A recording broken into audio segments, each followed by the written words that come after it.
Hello and welcome to episode 73 of Adult Music. 73, holy cow. Yeah, holy cow.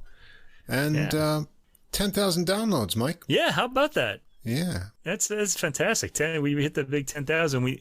So we had 5,275 last year from February 11th when we recorded the first one up until the end of the year. And now in half a year, we've got another 5,000. It's pretty cool. Yeah. We're building up. So thank you to all the listeners. Thank you, everybody, for downloading us. We've met in the past few months who've shared their audiences with us and helped us to grow. And we'll plan on keep on growing as we go along here. We certainly plan to keep on going. So there you go. Yeah. The more the merrier. Yeah, I'm really enjoying this, actually. All this music, it's improved my life. My quality of my life is better. Keeps me off Twitter. Oh no, you on Twitter? That sounds horrible. No, I'm not on Twitter, actually. I was sensible enough to, it's really funny. I was talking to a tech guy the other day, and I don't have a smartphone. I have an iPod Touch, which does a lot of what a smartphone does, but doesn't have a phone. But you can still use, you can still use it as a phone. And every time I say this to people, they're all like, they say, oh, you don't live in the modern world. Oh, you're old fashioned, all this stuff. And yet every tech guy I ever talk to says, congratulations. They're all happy for me, like for staying you're off the grid. You have a better life than us. They know what's going on, those tech guys. Let me tell you. Yeah. A few of them have said this to me already. And none of them has ever insulted me for it. Unlike some of our, non-tech civilian types, Yes. They know what evil they've wrought. Well, this podcast has, it actually came true what I envisioned. It's been a way to navigate, the universe of music that's become available through the internet and streaming. And you can hear things from anywhere and all styles of music. And where do you start? There is that. So that's a good thing, yeah. It helped me chart a course through that, and I'd like to share those things that I find every week with anyone else who's interested. And it's, you can never even get to a small fraction of what's available, but at least I have a guiding kind of principle to bring me through it, and so that's been a lot of fun. Right, yeah. I've been enjoying this too. It gives me a chance to listen to all this music that I've wanted to hear, and I'm like, I got to hear this week. And I have to make time for it instead of saying, and it keeps me off the internet. That's also good. Well, we're on the internet now, but but this is a different thing. You know what I mean? It keeps me off those websites, the interactive websites and things like that. Oh, good. I'm glad we have where one interacts with the public. We have a wholesome outlet at Adult Music for you. Yes, we have, and we have great fans too. Well, before we get into the music that we'll have this evening, I want to remind all of our listeners that in the episode description, you can find links to Spotify and Apple Music for all the recordings we'll discuss. Also at the top of the description, there's a link to the full episode playlist. That's all the music in one place on Deezer. It's our preferred streaming platform. You can also follow the podcast there. Just look us up, Adult Music Podcast. If you don't see the full description or links on whatever app or platform you're listening to us on now, come on over to our host site, Podbean, podbean.com. Everything's easy to connect to from there. If you do enjoy the podcast, please follow or subscribe on whatever app or platform you listen to us on. If you take a moment and give us a ranking or write a short review, that helps us get listed in the browsing category recommendations, helps us get more listeners, and we'd appreciate that. You can also come over and check us out on Facebook. We've got a little page there posting different content during the week related to what's coming up on the podcast and other assorted musical tidbits. You can leave a comment or a message for us there. Or if you want to contact us directly with any comments or questions, we'd love to hear from you. Our email address is adultmusicpodcast, all one word, @gmail.com. This week, what do we have? We have kind of a mixed bag this week. Now, not a mixed bag quality-wise. I thought this was an exceptionally good week for listening. We had some, I think, 6 very good to great albums. There's a lot of variety, but a lot of intensity and interesting content in this program. Right. And the first one now is by one of our favorite composers that we only learned about because we do this podcast. Yeah, that's right. Yeah. But I wouldn't even know who he was if we didn't do this podcast. Paul Wranitzky. Remember him? Anyway, this is an album called simply Symphonies, and this is by the Akademie für Alte Musik Berlin, and it's on the Deutsche Harmonia Mundi label. Now, this one really caught my eye because it's Wranitzky scholar and friend of the podcast, Daniel Bernhardson. He gets a thank you from the ensemble, the Akademie für Alte Musik Berlin, for providing the music scores, but he's apparently not directly involved in this. He didn't write the booklet notes, and I think that's it. I think he just provided the scores, and that's it. This is a pretty recent recording. It was recorded January 2021 and released just about a month ago. That's a few months now, maybe 3 months ago or so. I've been waiting for my CD to arrive, and boy, am I glad it did. Yeah. If you get this on a CD, I recommend you do. The set contains 2 CDs, and each CD has 2 works. They're both fairly short, about 45 minutes each. But it's kind of a nice, comfortable little program. Yeah, and I want to let listeners know, if you're a hi-fi person, this is one, or if you're going to buy a hi-fi speakers or something, this is one you want to take along to test out your system's capabilities, because this is one of the most dynamic recordings I've heard in a long time. Yeah. And that, I have to say, that's unusual for music in the classical era being the age of Haydn, Mozart, and Beethoven. Usually they're dynamic, but not like this one. Boy, there's some serious booming timpani and bass drums and all kinds of stuff on this. I'll walk you through it so you know where to listen on that link that we're going to provide on this podcast. First of all, I just want to, before we start talking about the music, I want to mention the album cover. It's a flat landscape at the bottom, and the 75% of the I guess it's a painting. Is it? I guess. Let me get a look at this. It could be a photograph. I can't really tell, or some sort of computer generated image or something. Thing. Yeah. It's got this kind of green landscape with clouds, and then 75% of the picture is taken up by these ominous, dark, black clouds, and it's very fitting for this album because there is a piece on it called the Tempest, and it's pretty as raucous as this cover is foreboding. Okay, we'll hear that later. Okay, it's a good choice of artwork for this particular album. Okay, so let's start from the beginning. We start with an overture. This is the overture to Oberon, König der Elfen, King of the Elves. All right, and this is Oberon was Wranitzky's fairy tale opera, sort of like Mozart's Magic Flute, which was also a fairy tale opera. And it relied heavily on stage machinery to make an impression. There's a little bit of that in Magic Flute as well. Wranitzky's Oberon was popular until 1826. It was written around I didn't write the year, but around the late 1797 or 1805. I can't remember now. I can look it up. But it was popular until 1826, which is when Carl Maria von Weber wrote his Oberon, and Wranitzky's was sadly forgotten. From this overture, it sounds pretty great. I want to look at this. Hold on. Oberon was composed in 1799? I can't really tell.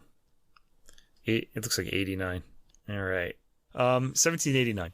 Okay, so Mozart's still alive when this comes out. He only had 2 more years to go. Okay, so this starts out, it's a really, as most of these type of overtures are, it's very charming. It's got a triplet pastoral dance melody opening the work, da da da da da da, that rhythm. It's light and charming, beautifully taken by the ensemble, who seem right in the idiom. The strings are very upfront and present in the recording. Everything registers clearly, as Russ mentioned. This is a pretty dynamic recording, beautifully, clearly recorded. I think the recording takes away some of the low strings sound pretty warm. The violins are a little not as warm. They're also vibrato. they're just kind of the bows are being dragged across the strings. Not a bad thing, and probably appropriate for the period. But they get a lot of clarity and bright sound. Maybe you might say at the expense of warmth. It didn't bother me though. I just noticed it here, and I don't think it's a problem as the album goes on. Maybe my ears adjusted though. All in all, though, it sounds great. I like that we get a sense of the timpani's position in the orchestra towards the back. Remember where that is? Because you're going to hear it a lot on this album. The timpani are the big kettle drums. They're tunable, in case that's what makes them special. It registers strongly in this piece as well. There's some striking orchestration, as we've come to expect from Wranitzky, from the... We've done 5 recordings so far, the 4 on Naxos and then the oboe one. Right. So this is the 6th one we're talking about. Not in that series, not in the Wranitzky project series on Naxos. So striking orchestration with individual instruments from different sections blending together for some surprising timbral combinations. For the era, they were surprising. I mean, maybe for the 20th century, not so much. But enjoy that. Okay, so we have this very charming opening, and boy, are we going to get some serious sonics from now on. There are 3, the next 3 works are all symphonies, and the first one, and this ends CD1, is Symphony in C minor, Opus 31, subtitled Grande Symphonie Caractéristique pour la paix avec la République Française, which means Grand Characteristic Symphony for peace with the French Republic. So the French Revolution had happened not long before this, about a decade before this. This piece was written. This piece was written in 1797. So this is still a pretty recent memory. I mean, Yeah. it was closer to them than the World Trade Center is to us now. It must have been unusual at the time to have a movement this long to start out your symphony with. Yeah, you tend to think of Beethoven, like the Eroica, as being the first big expanded work, the 3rd symphony by Beethoven. But no, this is it's not a very long symphony, but the first movement is about 15 minutes long. Yeah. Needless to say, they're all taken, but still, there's a lot of material here. Okay, all of these movements have titles, and the first one is The Revolution, March of the English, March of the Austrians and Prussians. And this begins with a slow, trudging intro. Violins are absolutely without vibrato. They sound a bit nasal, kind of like, eh. And just after 1 minute and 10 seconds, the main, faster theme begins. It's similar to the intro, but far more tumultuous. Oh, that's going to be a word to put to a lot of the music in the symphony. The timpani get a lot of use. The themes are suitably aggressive in this performance. And this is a big, big difference from what we heard. If you remember back in episode 10, because a lot of people have heard that one, I sort of complained about the tempo or something like that of the Wranitzky recording we heard there. That was the first one we ever heard. This one is the exact opposite of that, and it's just full speed ahead. It sounds kind of reckless, but this ensemble seems really comfortable playing at these sort of fast speeds. They get a great recording as well. I don't want to knock the Wranitzky project because I really loved the 3rd and the 4th, especially the 3rd volume in that set, and I still highly recommend that you hear this. But I'd say this album is a must-hear, but I'll get to that at the end. This is really fantastic playing. The themes are suitably aggressive in this performance, and I liked the rapidly repeating string notes at the 4-minute and 20-second mark. You could sample that. By the way, my timings are sometimes a little off because I'm usually looking at the timer and then going back. I don't actually stop the recording when I'm listening to it. And then there's this charming kind of march from 4:45 onward. It's a quick march, I have to say. Pacing is excellent throughout this 15-minute movement, and climaxes are led up to with maximum impact. There's some sudden activity in the coda at the 12-minute 40-second mark or so, and has a big ending taken with lots of energy, very satisfying movement. Not a dull moment. It's all really well played. The second movement is the fate and death of Louis XVI, who was guillotined by the revolutionaries in the French Revolution. This movement is a rather song-like in its opening, and again, the strings are absolutely without vibrato. That's just the way this performance is going to go throughout this whole album. The brass and winds register exceptionally well and with clarity, and the clarinet gets a nice solo at 1 minute and 15 seconds, and you want to notice that because a clarinet solo in a symphonic work is very unusual for this period. And in fact, Wranitzky does a lot of unusual things, especially in the winds. We've mentioned this before, he seems to really favor like wind harmonies. But a clarinet, it was a new instrument at the time, and really unusual to hear it just standing out like that. It's a really bold move. There's a rhythm change at 1 minute and 40 seconds, and by 3 minutes and 17 seconds, we're hearing some string interruptions to the melody that grow more and more turbulent. So it looks like Louis XVI's days are numbered, or maybe even hours at this point. Some gorgeous reed instruments just past the 5th minute. The music has become a bit of a funeral march rhythm at this point. It's darkening considerably. The dark part comes in the harmony, really, but not in the rhythm, which is still really kind of springy and full speed ahead. By the end, it's coming across as a light funeral march with the harmony having darkened considerably. And that's how that ends. I guess his death is portrayed in this movement, but I didn't really catch that. I'll have to hear it again. And this is an album I will listen to again and again, I think. Third movement, March of the English, March of the Allies, the tumult of a battle. Here we go, folks. This is a cheerful march at a pretty high tempo. And then, all of a sudden, this is the big moment you were talking about, right? Yeah. Earlier. Yeah. There's a gigantic, sudden, very loud, very present timpani hit at about the 1 minute and 56 second mark. You might want to prepare yourself for this, but definitely give that a listen. It's a complete surprise. The dynamic, it's a complete contrast with the dynamics of what was coming before, which seems really cheerful, and it sharply just leaps out of the speakers like just amazing. Something like jumped out of your TV set into the room with you. You know, it's like if you're watching like Wild Kingdom and some tiger jumped out of your TV set and was like, pawing your chest. That's kind of what this felt like to me. It was really amazing. Great sonics here. Definitely take this with you to test your stereo.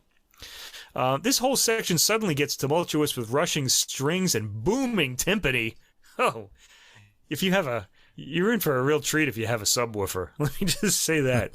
You don't even need one, though. This will still come out on the speakers. It's really, powerful. The tumult clears as the timpani keeps firing off shots, and we get a rush to the ending of the movement.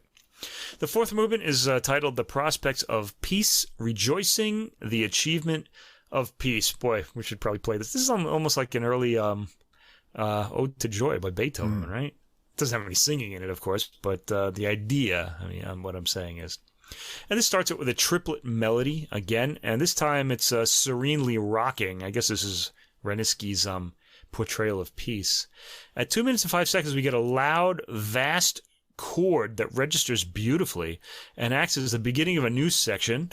There's an introduction in this, with rushing strings and very present timpani. When I say very present, I mean very loud. It's all high spirits from here on out, and the ensemble does well to put that across with excellent pacing and dynamics. They sound really enthusiastic about playing this music. It's just a joy to listen to, this album. There's an interesting kind of smeared chord at 8 minutes and 45 seconds, intentionally, I'd say. And then again at 8 minutes 53 seconds to slam on the brakes momentarily. That's exactly what I wrote, too. Yeah, slamming on the brakes? Yeah. It's just kind of like, I felt that lurching sort of, like when you're in the car and somebody slams the brake and you're leaning forward. I almost felt that feeling listening to this. All right, that's at 8 minutes and 53 seconds if you want to check out what we're talking about in the fourth movement, CD1 of the I don't know how I can nickname this, the Grand Symphony Characteristique, let's say, call it that. The music picks up momentum and rushes to the end in what has been an exhilarating movement and really an exhilarating piece of music. All four movements of this. This should turn everyone on to Wranitzky's music who hears it. It's uplifting, and it's just a fantastic performance and an extremely dynamic recording. Very satisfied at this point. But wait, there's more. CD2, there's still 2 more symphonies to go. There's the Symphony in D major, is next, Opus 36, composed or published at least in 1799. The 2 middle movements, it says here, betray nationalistic traits. And when this was published in 1800, it was written in 1799, published in 1800, the work was advertised as being for the wedding of Archduke Joseph of Austria, Palatine of Hungary, and Grand Duchess Alexandra Pavlovna. I'm guessing she's Russian from that name. So hence the Russian theme in the second movement. Anyway, this starts out, the first movement is Adagio and then Allegro molto. So there's an introduction and then a more spirited main section. Although the Adagio is energetic, the timpani are almost whipping the rhythm forward. The contrast with the second intro theme at 30 seconds is extreme. It's coquettish and gentle. I'm really wondering if these 2 themes don't represent the couple getting married. Could be. Because the first one is very masculine and booming in the timpani, and the second one is just the exact opposite, gentle, and a little teasing, as I said, coquettish. Think about that when you hear this. Then we get the stormy first theme back. I wonder if Daniel will write to us and let us know if I've got that one right. He's probably given up on when we were going to discuss this recording. Maybe, yeah. We took a long time to get to this because I've been waiting for the CD. That's why. It's my fault. I'm really stubborn about these things. I really want to hear them in my stereo on the CD. Okay. Then we get the stormy first theme back, sounding like a horse being whipped through sleeting rain. Again, this is the more masculine theme. At 1 minute and 28 seconds, we arrive at the main theme of the main section, which is cheerful and amiable. I enjoyed the wind comments on the string rhythm at 2 minutes and onwards. Great wind writing in this movement. I've also noticed how the lower reeds, like the bassoon, are playing rapid repeated notes, and given the tempo taken here, this is really fast, but it feels natural. Again, another hat tip to the virtuosity of the musicians in this ensemble. It's really fantastic. At 3 minutes and 35 seconds, we get a repeat of the main section's opening material, and listen to the bassoon's really quiet bass line at 4 minutes and 43 seconds. He does this impressive, quick staccato descent. It just really caught my ear. Easy to pick out of the texture because of the fantastically clean recording. At 5 minutes and 47 seconds, the development begins with a surprising dark and downward twist to the harmony. There are some explosive moments here, all punctuated by aggressive timpani. The ensemble is putting across enthusiastic energy throughout, and they get the idiom too, pointing the rhythms so they dance properly. You know when there's a dance rhythm happening because they just make those rhythms register. You kind of know where the first bar is, or the first beat is. The recapitulation flies by. There's a great coda to end this very enthusiastic and uplifting performance of the first movement. The second movement is simply titled Russe, which is French for Russian. It's got 3 sections, Allegretto minore and maggiore. The theme is a rather typical, well, the first theme is a minuet. It's pretty typical, but don't worry, the excitement's coming. At 37 seconds, there's a surprising uplift and expansion of the theme, which the ensemble underlines with a subtle crescendo and heightening of tension. At 1 minute to 19 seconds, we get to the Russian part, complete with sleigh bells. Sleigh bells, yeah. Yeah, that was a big surprise, too. I didn't see that. Didn't expect that either. There's a gentler, more lightly scored trio between Russian and sleigh bell themes. We pass... yeah, I shouldn't have said that. They are both the same theme. Russian and sleigh... There's a sleigh bell accompanying the Russian theme. We pass through the themes again and get a high-speed approach to the final triumphant chords. Third movement is a Polonaise, which would indicate Poland. And this, maybe the Archduke I don't know. It says he's Archduke of Austria, but I don't know. The Austrian Republic, I guess. I don't know. It was the Habsburg Empire was pretty big at the time. Anyway, the Polonaise, it starts out with a rustic feel, with a rushing stream of melody, and a strongly rhythmically marked dance, probably the Polonaise theme, emerges at about 50 seconds, and we're right back to the opening material.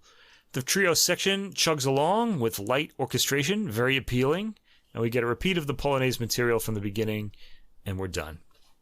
Fourth movement, finale, and this is marked largo and then rondo allegro. So the largo is going to be the introduction, and a rondo, of course, is a theme that's going to keep coming back in between sections. So winds introduce the first theme, and that's unusual enough. It almost sounds chorale-like. It's not quite, because it's not chord, chord, chord, but it's got this constantly drifting chord-like harmony to it. The middle 8 of the theme dances a bit. Listen at about 45 seconds to hear that. And then there's a trumpet fanfare at 1 minute and 15 seconds, and the rondo begins. I rather like the way they signaled the change of section with the trumpet fanfare, like a big announcement. This has been the main theme, the rondo, has a sharply contoured and very fast dance rhythm to it. It's in 6/8. Notice again Wranitzky's inventive use of the winds throughout the movement. I'm noticing the flute from 2 minutes and 45 seconds on, and the other winds providing harmony. A gently flowing episode comes at 3 minutes and 20 seconds with clever and even witty harmony. It really made me smile. Big triumphant approach to the ending, and an endearing movement, excitingly performed, and indeed the entire symphony is really endearing. This must have been quite a happy event if you heard a work like this at it. I doubt it was performed this well, though, because this really does sound spectacular. Really cheerful. Okay, and then I guess you could argue that this next piece is the pièce de résistance, although you could also say that about the Grande Symphonie on the first disc. This is really the I think the highlight of the album because of the I mentioned the album cover. Symphony in D minor, La Tempesta. So we know this word tempesta from Vivaldi's concerto of the same name, which depicts a storm. Yeah, and we heard this one before. And we heard this one too. Yeah. It's the only one. The other two have not been released on the previous recordings. So I guess we'll be getting them soon, though. Let's hope, anyway. Yeah. Anyway, this particular one was unpublished in Wranitzky's lifetime. Wranitzky, incidentally, has 45 symphonies and that have been identified so far. I mean, scholarship goes on. Only 23 were published in his lifetime. 22 remain unpublished, and this is one of the unpublished ones. And who knows why? Because this is really thrilling. This is I could see why they chose to put the make the album cover after this, because this is a pretty powerful work, and it's vividly rendered here. The first movement, Vivace, the theme is laid out in fragmentary blocks of melody that sort of remind you of independent storm rumblings, one rumble here, one rumble there. And once the theme starts moving, the rumblings connect, and a sense of menace and of excitement, of course, is projected. Again, all appealing themes in this, and figuration is all appealing too. There are a few gentle stops, for example, at 4 minutes and 3 seconds, where we get brief respites, but the chaotic swirling material keeps coming back. I'm very impressed by the ensemble's throwing caution to the winds, and more so, I think, here than in the other works, although there too. They really engaged me in this particular work. This is especially true in the 6th minute of the first movement of the Tempesta symphony, where speed and aggression create an exciting atmosphere. The final cadence is deeply satisfying after the full speed approach taken to it. The second movement is an adagio. Phrases are broken into parts here again, but this movement is slow, quiet, and rhythmically flowing. I love the way the appoggiatures are stretched out to build a bit more tension, before the target chord in this first section. You want to listen to the end of each second phrase of the theme for this. It happens every time. It's kind of cool. Like it doesn't, the chord is, the dissonance is stretched out and then sinks into the chord. And it's done in an appealing way, so that you really notice it on this in this performance. A second section starts at about 2 minutes and 13 seconds. There's gorgeous wind writing at 3 minutes and 15 seconds onwards, as we've come to expect from Wranitzky. It's a lovely movement. And this is only a 3-movement symphony, and we get to the finale called La Tempesta Allegro con Fuoco. Like fast with fire. Okay. There's a wind machine in this movement. The score also asks for lightning strikes to be followed by silent rain. And I think we heard a little bit of that silent rain later on in Beethoven's Pastoral Symphony as well, in his Tempest, just before the Tempest begins in his symphony. We start this with faint murmurings of a distant storm in the strings. Then there's a real burst of volume at 17 seconds to give a sudden eruption of thunder. Seriously, turn your stereo loud to give yourself the full impact of this. The noise at 55 seconds is very impressive, with thunder sheets, timpani, and the 1 minute and 10 seconds on, we even hear a wind machine. I'm pretty amazed at the deepness of tone the bass drum gets in this recording. The ensemble is going for energy. I said energy over precision, but they manage both. I mean, they never go out of key or out of, no one really goes out of tune. It's pretty remarkable. Once the thunder clears at 2 minutes and 15 seconds, we get a light, delightful pattering theme. That's probably the silent rain, with some lovely wind, mostly flute, fills in between phrases. The ensemble manages a lot of subtlety in the movement, despite the energy. I'm thinking of the creeping bass after 3 minutes and 30 seconds, very subtle, which disappears and doesn't erupt into anything. It's really kind of cool. It's a bass drum, too. It's like it does a little rumble and then just disappears. You really kind of only sense its presence more than hear it. At 7 minutes and 27 seconds, there's what seems like a final cadence.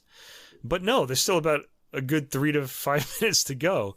A pause follows, and we get some serene material to bring us to the actual cheerful final cadence. So I guess the storm cleared up for the ending. All right. And I just have to say, the fact that this work wasn't published was a real loss for listeners of the time, and really for everybody up from that time up until this album was released. Although we did hear this on the Naxos recording too. Of course, a great performance helps, and we get that here. I'm convinced that if all classical music had this kind of energy, it would have a wider audience. I found this work irresistible, and it might be the only classical piece you ever play from the classical era that will have the neighbors complaining. It's because it's too loud. Yeah.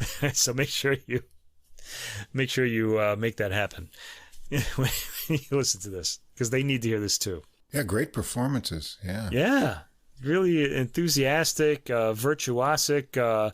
The album is energetically performed and guaranteed to bring a smile really all the way through.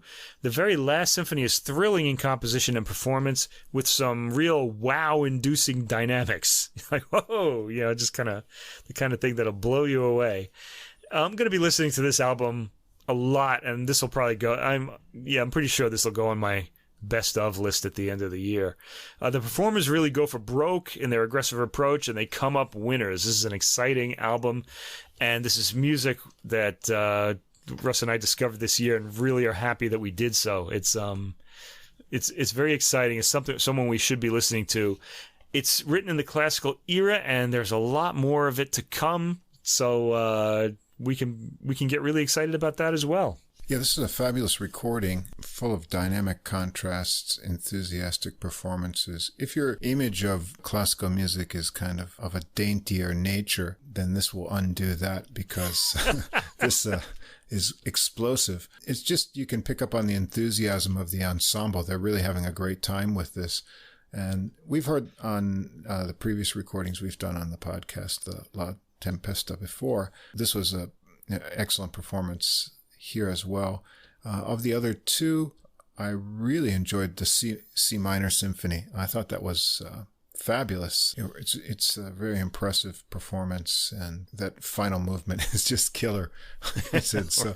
I think, I hope this turns on a lot more people who haven't heard of Wranitzky before. I really hope we can hear as many of these symphonies as possible, and they start to become more widely recorded, because it's really exciting music, and you get the more we listen, the more I get a sense of what Wranitzky's talents were, kind of experimenting with different instrumentation. He's really great with wind themes, really using all the colors of the orchestra, and lots of little tricks of melody, defying your expectations with little surprises, slamming on the brakes, as we said, changing up, turning on a moment's notice, little harmonic kind of surprising little things thrown in there too. It's very exciting music, holds your attention well.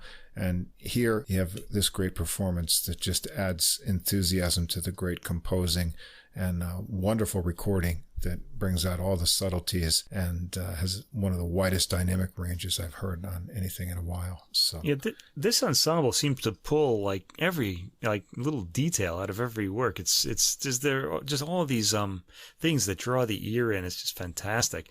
And what you said about if you think of classical music as dainty, I sometimes wonder if people say, "Oh, Mike likes classical music. He's soft," but I'm like, no, this is what I'm talking about. This is the kind of music that I want to hear. Okay, yeah. It's really exciting. It's uplifting. It's just fantastic. Give this a listen. This is what classical music is in my ears. A lot of people have that idea that things didn't become bombastic until in the Romantic era. Like after Beethoven, and after that, then you're going to get kind of more bombastic things. But no, this is pretty explosive right here. Right. And I got to say, The Tempest is a much better work than the C minor symphony, the Grand Symphony Charakteristique, which is kind of like a military sort of symphony, is far more exciting than Beethoven's what's the one I'm thinking about? The one about the Wellington's Victory, that one, which really is not good. It's just kind of it's because it doesn't have any of Beethoven's compositional fingerprints in it. It's just like a showpiece that was meant to be bombastic, and it sounds. But this particular work holds together really well. It's got Wranitzky's sort of holds together. It's got all the the whole form of the piece, the sections all hold together, they balance out harmonically, that sort of thing. So it's a very satisfying work, as well as just being really loud and exciting. Yeah, it's great. It's really great. Okay, so that's highly, highly recommended. Okay, let's move on. So my second, I don't really have a kind of theme this week. The second recording is by a composer that we both like a lot, Einojuhani Rautavaara, a 20th century composer who died about 5 years ago now, I'd say. The years are passing too fast for me. I don't really know anymore. But this is called Lost Landscapes, the album. Works for violin and orchestra. The violinist is the Dutch violinist Simone Lamsma. And she's playing with the Malmö Symphony Orchestra, conducted by Robert Trevino, who is Mexican-American and grew up near Fort Worth, Texas. He's the conductor. This is on the Ondine label. Now, Trevino, that name, if you listen to the podcast, that might ring a bell, because we last heard him on the Americascapes album in the winter. We did that one. We talked about that. It was an intriguing program of little-known works from the USA by Carl Ruggles, Henry Cowell, Loeffler, I forgot his first name, and Howard Hansen. So we get him again. This was the one that Ruggles said about your dissonance. Dissonance. What do you say about it? Take your dissonance like a man. Take your dissonance like a man. That should have been the name of the podcast. Right? You could do that. Yeah. Yeah. Not here though. This is not really much. There are dissonant moments here, but it's not the kind that Ruggles is talking about. Okay, so the theme of this particular album, these works were all written after the year 2004. So it's really the last 12 years of Rautavaara's life. I guess he died in 2016. I guess I could check that. I got the CD right here. Indeed, he died in 2016. So in 2004 is a key year for Rautavaara. He suffered a life-threatening event, an aortic dissection, which is the rupturing of the walls of the largest blood vessel in the body. He had emergency surgery and was saved from a near-death experience. Now, I want to mention he wrote his 8th Symphony and last Symphony in 1999, I believe it was. Or 1990. It was, anyway, before the 21st century began. So this really did kind of stop him from writing really big works. And he wrote a lot of these kind of shorter works after this. He was in intensive care for 6 months and emerged to write a considerable body of music in the last 10 years of his life. But like I said, they were mostly shorter works. All right, so on this album, the first work we hear is the Fantasia for violin and orchestra, written in 2015. I had never heard this work before. This is new for me, so I'm always happy to hear a new, Rautavaara work. This one was written for Anne Akiko Myers. The overall mood is one of pastoral serenity, according to the booklet notes, with some somber tones. And then it says, towards the end, the ascending melodic lines propelled the music towards light and transcendence, which I think was something that Rautavaara was trying to communicate a lot. This is a good, spacious-sounding recording, maybe a little thin on the low end, but very clear. Rautavaara was writing orchestra work like this for some time, but what makes this take off is the violin's first melody. It's sweet and heartfelt and really drew my ear. Lamsma works well with the dynamics and tone of her instrument to make the deep emotion of this work come across. This violin is constantly playing once it makes its entry. I'm impressed by Lamsma's playing in this work. She's magnetic and obviously a fan of Rautavaara's music. Trevino's conducting is sensitive throughout as well. Overall, the orchestra never gets very loud, even at fortes, and pianissimi are very quiet, leaving lots of space for the soloist. The loudest part of the piece is at 6 minutes and 53 seconds, and it retains its clarity, with the violin always audible and placed up front, but not to the extent that it's always in the spotlight. Trevino handles the signature Rautavaara writing, which is arpeggiated, shifting string backgrounds, with character. It's got an interesting ending, this piece, the Fantasia, with 2 big orchestral string chords. This is as good a performance of this work as you'll hear. The violinist has real presence, as does the orchestra. We get a little interlude next, the second track, In the Beginning. This is for orchestra, written in 2015, and this is Rautavaara's last fully completed work. It's got those shifting string backgrounds, those that are familiar from a lot of his work from 1994 on, really, because he used it most notably in his 7th Symphony. It has florid woodwind arabesques, brass chorales, humming runs on the strings, freely combined triads, steadily progressing melodic lines built on octatonic scales that Rautavaara often used. Okay, it's a brief piece. It's only 5 minutes long about. It has a rumbling beginning with those shifting strings following. The rushing strings at 1 minute and 31 seconds get good presence, as do the strident chords and wash of string melody at 2 minutes that became typical of Rautavaara's writing in his later years. I like the way Trevino shapes these lines.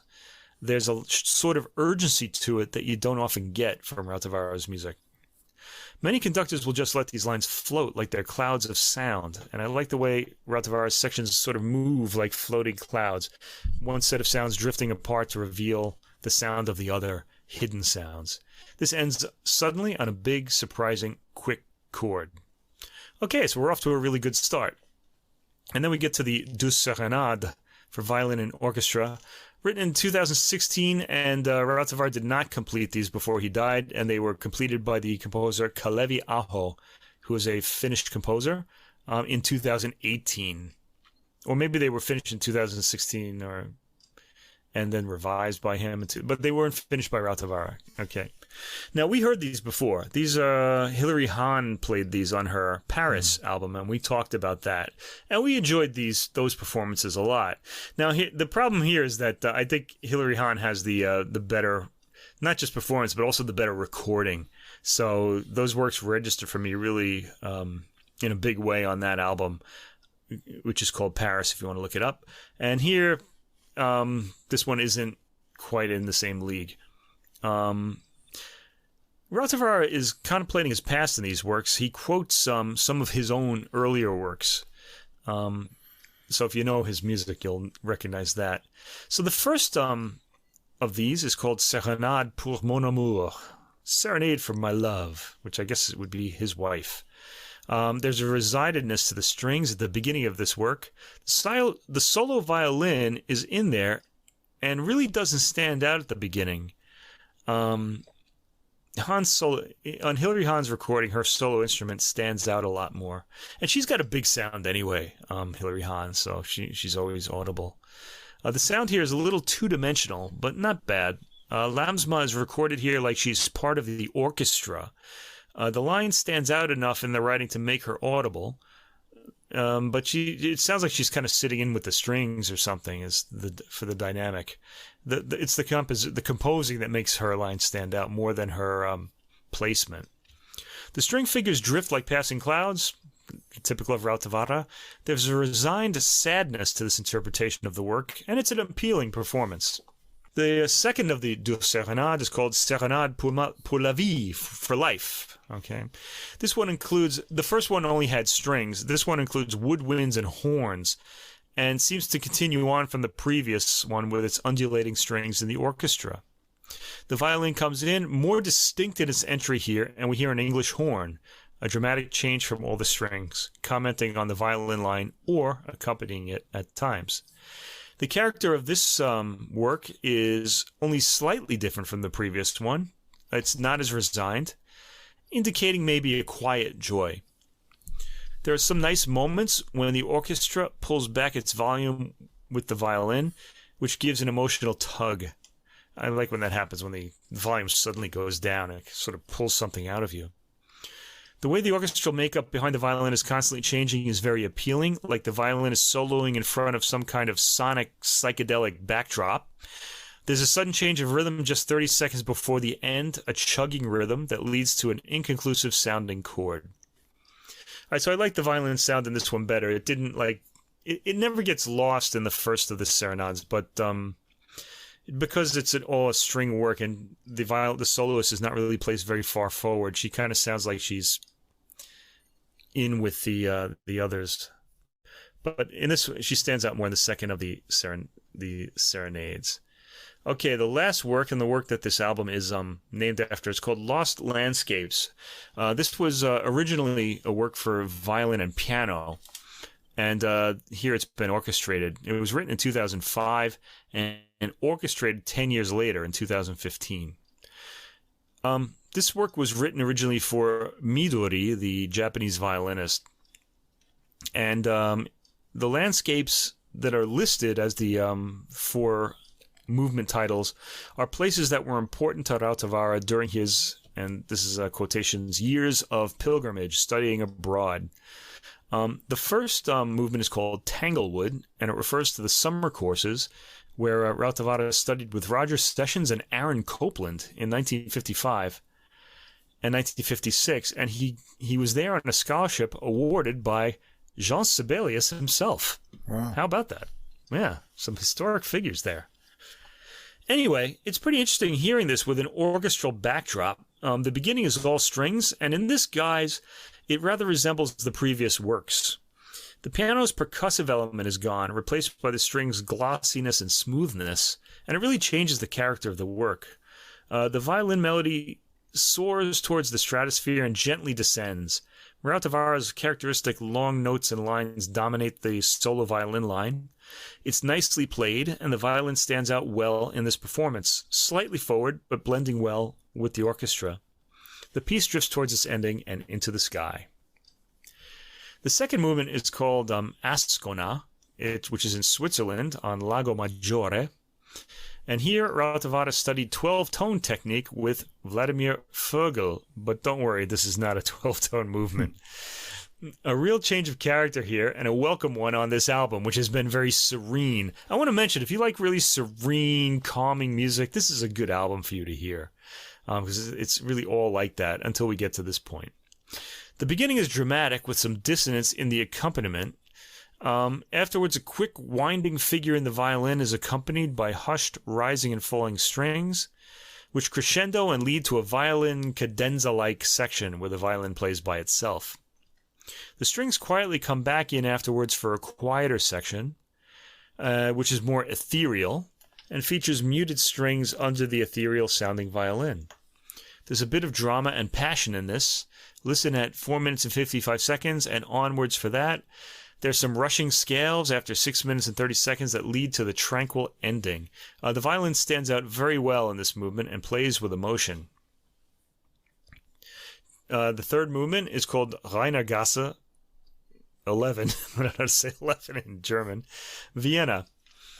Okay, that's the address of the Palais Schönberg, which is an 18th century Baroque edifice in Vienna where Rautavaara lodged for a while in spring 1955. At the time, it was the domicile of an impoverished princely family who rented out its unused rooms to foreign music students. How cool is that? Anyway, for Rautavaara, this surreal environment embodied the dying embers of a bygone era and a lost culture. Yeah, I could imagine. The music is meditative and out of time. It starts with familiar, undulating strings, only they're in the lower end. The violin solo is hushed and quiet, only discernible by the higher frequency of its material. It soon stands out well. The undulating strings have a sense of ruins, of unpopulated stillness, with the living violin walking through them. Think about like walking through an abandoned school. Yeah, you have this kind of like feeling. It doesn't feel like an empty place. You know, it just feels like there's some kind of energy still in there, but it's just empty. And that's kind of what the feeling that this piece is putting across. The violin solo draws out the orchestral accompaniment as the piece goes on. It gets more lively, rising to higher frequencies at the violin's coaxing. Ends with the violin quietly playing a stratospheric note as the muted strings do a natural fade. And the fourth movement is West 23rd Street, New York, which was Rautavaara's address in New York in winter 1955 to 1956. And it's an evocation of the throbbing mood of the city. This has rushing figuration in the strings, accompanying a virtuosic, rushing violin line, evocative of the hurry of New York City. There's a lot of energy generated by the violin line. It's a pretty short movement, and it reaches the end with a rush to the final note. So to sum up, I really enjoyed Simone Lamsma's playing in the Fantasia, but by the time we get to the two serenades, the album's material becomes a bit wearing. Rautavaara used a lot of similar orchestral figuration in his later works, and grouping them all together here make one work sort of run into the other. I think listeners would be better off hearing Hilary Hahn play the serenades, but Simone Lamsma plays passionately throughout the album, and also sounds great in Lost Landscapes. I'd say this one is for Rautavaara fans only, or for someone who just likes a tranquil backdrop to what they're doing. There's people who enjoy the tranquil sound of Rautavaara's late works. I think there are other Rautavaara works that are more worth hearing, but this is a new recording, so I wanted to hear that. Anyway, I do enjoy his music, and I was happy to have heard this. Yeah, you are the one who turned me on to Rautavaara as a composer, and I really enjoy his symphonies. Yes, and especially the 7th and 8th. Now listening to this, what I realized the elements I enjoy of his composing are his interesting use of harmony, but along with that, the colors of the orchestra, the sort of timbre palettes, and combinations that he gets. And that's where I realized things started to go missing for me on this recording, focusing on the violin. I liked the Fantasia, and I especially liked the theme and the violin, but I liked it in contrast with the backing woodwind lines in there. So I was getting all these colors, and I liked that. And then I really liked in the beginning. I thought it's sort of, starting like a tone poem of creation or coming into existence. It's got this kind of swelling from a primordial soup of tones, and there's this brass and sporadic percussion over the strings, and thick brass gets triumphant, that huge climax. I thought, oh, this is great. And then after that, I was kind of let down by the program. Yeah. And when you said that, it had originally been a violin and piano kind of composition, right? I think that's where there wasn't enough there to, bring to the orchestra, which is only strings for me. although the violin performance is fine, I thought that it's sort of more of the same as it goes through, and then the Lost Landscapes to me as well. It just didn't have, this kind of palette of sound and interesting movement that I was looking for in Rautavaara's music. So I like the first half of the recording. After that, I thought, it's okay, but yeah, I like them too. They were new works for me too, and I think they might be first recordings, so I think they put a lot into them. I think we get a pretty ideal performance of the Douce Serenade from Hilary Hahn. So if you want to hear them, you could go for her, I'd say. Yeah, over the years, I've gotten a lot of people into Rautavaara's music because a lot of people don't know him, and especially when he was alive. Only if you were sort of in certain circles, you would have known who he was, because he was getting popular in the United States. But of course, no one I know listens to, when I going out socially, no one I know listens to classical music. So when I turn them on to him, they're always like amazed to know that music like this exists. If you want to get into his music, I will recommend the 7th Symphony, subtitled Angel of Light. It's really beautiful. Yeah, that's a good one. Yeah, the 8th Symphony, The Journey, which is the last one he wrote. And he has a lot of great concerti as well. All 3 piano concertos are great. The 3rd one is especially gentle. There's a famous performance of it by Vladimir Ashkenazy, who commissioned it. There's a great harp concerto, and there's a great violin concerto as well. Check those out if you want to hear some. Oh, and listen to Cantus Arcticus. Oh yeah, which is really beautiful. It's he calls it Concerto for Birds and Orchestra, and it's got recorded sounds of Arctic birds. It's integrated into the score. It's just really magical. So give that a listen if you can. You do a search on your for that. It'll enchant you.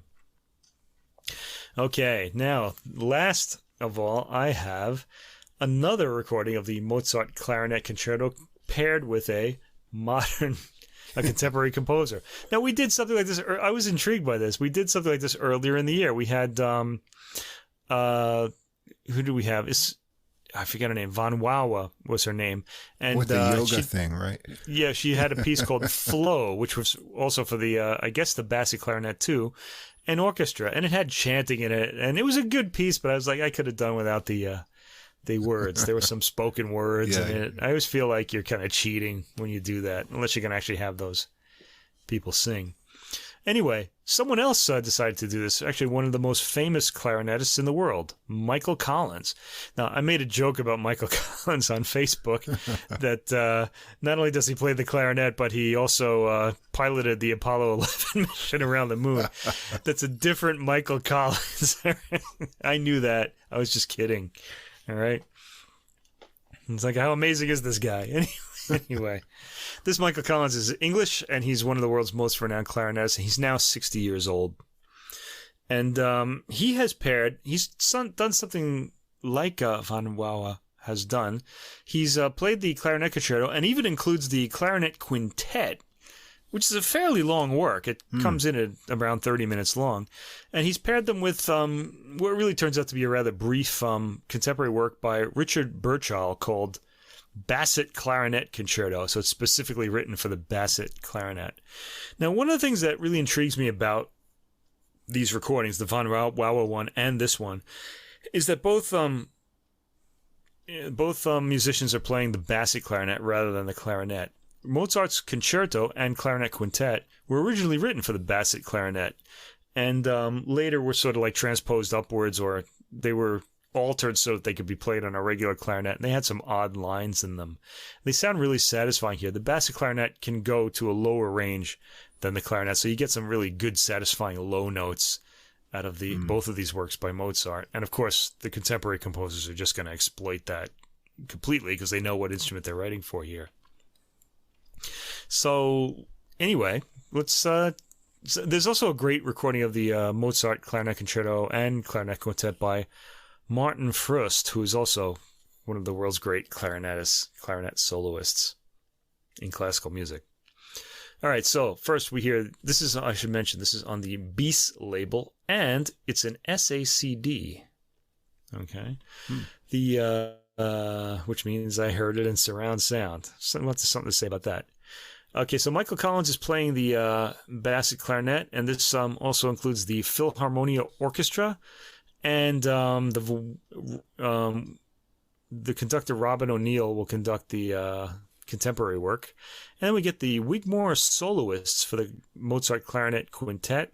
They are Alexander Sitkovetsky on the violin, Annabelle Meir on the second violin, Isabel Van Keulen on the viola, and Adrian Brendel, who is Alfred Brendel, the great pianist's son, on the cello. So first we get the Mozart Clarinet Concerto in A major, K622, written in the last year of his life, 1791. I think this is the last orchestral score he completed. And he was writing the Requiem when he died, as we all know from seeing Amadeus and doing research too. Anyway, the first movement is Allegro. And here, there's a nice fluency to the conducting. I was very happy about this right away. There's a deep room sound that reverberates suitably, so we get a sense of dimensionality in the sound. The clarinet's entry is clean and full-bodied. The recording is fantastic in its clarity. We get a sense of the distinct tone that Collins conjures. And one of the reasons we get that so strongly is that the clarinet is recorded fairly closely, to the point where it's not covered up by the orchestra during passages when it's accompanying. You can hear every single thing, every single note the clarinet plays throughout this whole recording. He's placed very much up front. It's interesting to hear, I have to say. It's pretty remarkable, considering that Collins is conducting this work as well. He's conducting the Philharmonia Orchestra in this clarinet concerto. So he's doing a Lief over Ansnes here. He conducts very well, though, in a nice flowing style. I'm not too sure about how clearly Collins can be heard during accompanying passages. He's always up front, which I think is too far up front, but he's such a pleasure to listen to that it's really not worth complaining about. The surround on the 5-channel layer of the Super Audio CD adds a lot of warmth and dimensionality to an already fantastically clear recording. The Bassett clarinet has an extended lower range, and Collins' tone is so clean that he's able to hide the reediness of those tones, which, to be honest, kind of disappointed me. I really like the roughness of that sound, but this is a great virtuoso here. He can really get the sound he wants. Okay, it's pretty remarkable playing. I like the precision of his conducting and the slow second theme, which I'm appreciating more in the recapitulation. He keeps the orchestra playing flowing, never sounding like he's beating time mechanically. Of course, Collins' playing is fluid and fluent, making every phrase register. It's a gorgeously executed movement. The second movement, Adagio. The theme is taken warmly and beautifully by the Bassett clarinet. Next, the strings come up warmly in the restatement of the theme. And this movement is a little slowly taken, but we're in for some melting, gorgeous tones in this movement, especially for the Bassett clarinet. Collins manages some emotion from the orchestra as well, because remember, he's conducting the orchestra. They dig in for their intermittent passages, and it comes across as deeply felt emotion. Collins rather underplays the staccato marking time strings as the clarinet takes center stage. Our ears are fully on the clarinet in this movement. Again, part of the reason for that is because it's moved so far forward, but it's also because Collins' tone is magnetic. He manages a magical hushed sound in his solo, and even more so in the strings at around the 4 minutes and 40-second mark. At around the 7-minute mark, I feel like his forwardness in the mix masks and kind of ruins the false cadence. Because there's a great false cadence here, and he's so present that you're listening to him and you almost miss it. It's a small pleasure lost in a movement full of gorgeous sounds. Third movement, Rondo. This movement is played slightly faster than usual, giving it as complete a contrast with the middle movement as is possible at these tempos. The rhythm is sharply etched and dance-like. Collins is light in his rhythmic flight and maintains that gorgeous tone throughout. There's great fluent passage work, too. Collins manages some playfulness when ping-ponging between registers at around 3 minutes and 45 seconds. I'm always pretty amazed at how solid and steady his tone is, almost like it's a tangible object. The orchestral tutti come across full-bodied and loudly. They make an impact on the body as well as the ears. So this is a performance worth hearing. There are magical moments in it, and the recording is fantastic. I just question the placing of the clarinet so far forward, especially in accompanying passages. Anyway, next we go to the Mozart Clarinet Quintet in A major, Birchall 581, written in 1789. And this features Michael Collins on the bassy clarinet and the Wigmore Hall soloists Alexander Sitkovetsky on violin 1, Annabelle Meir on violin 2, Isabel van Keulen on viola, and Adrian Brendel on cello. The Allegro, first movement. The sound, first of all, it's a chamber group, so we expected a different sound. The sound is very much thinner here than it was in the clarinet concerto, and not just because of the ensemble. The room sound is much more obvious, and I checked the booklet note because it was so different. I had to look, and they are indeed in a different venue for this particular piece. They recorded the piano quintet at the Menuhin Hall at the Yehudi Menuhin School in England, whereas the concertos were recorded at the Henry Wood Hall, which I think is a larger hall. The difference is noticeable, but the ear eventually grows accustomed. Okay, the clarinet, of course, has a great tone. There's a halo around all of the instruments, but they come up clearly. All parts, like a reverb halo, sort of. All parts are played sensitively. The balance is a bit more even on this one. The mic seems too far away from the ensemble to my ear. There's too much ambience coming out of the back speakers because I'm listening to this in surround. Still, everything registers, especially the pizzicati and the cello at the end of the first movement, a detail I hadn't noticed before. There's a spaciousness, the placement of the instruments, and the placing of the tempo that allows a lot of detail to emerge. In the recapitulation, I'm noticing that the string quartet's details are coming through more noticeably than they did at the beginning. The cello's line is a bit lost in the room ambience at around 7 minutes and 11 seconds, though. I do like the way the players all highlight certain elements in their lines. Some details stand out in ways they don't on other recordings. Second movement, Larghetto. The clarinet has the lead at the beginning of this movement, and he takes it beautifully and lyrically. The false cadence at 1 minute and 25 seconds it registers well. The duet between the first violin and clarinet beginning at around 1 minute and 40 seconds is lovely. Sensitive and warm, though the violin has lost a bit in the room ambience. The clarinet sounds fine in this environment. I also enjoyed the quiet, personal playing of the clarinet and its sensitive accompaniment at 4 minutes and 20 seconds or so onwards. Gorgeous ending to a gorgeously played movement.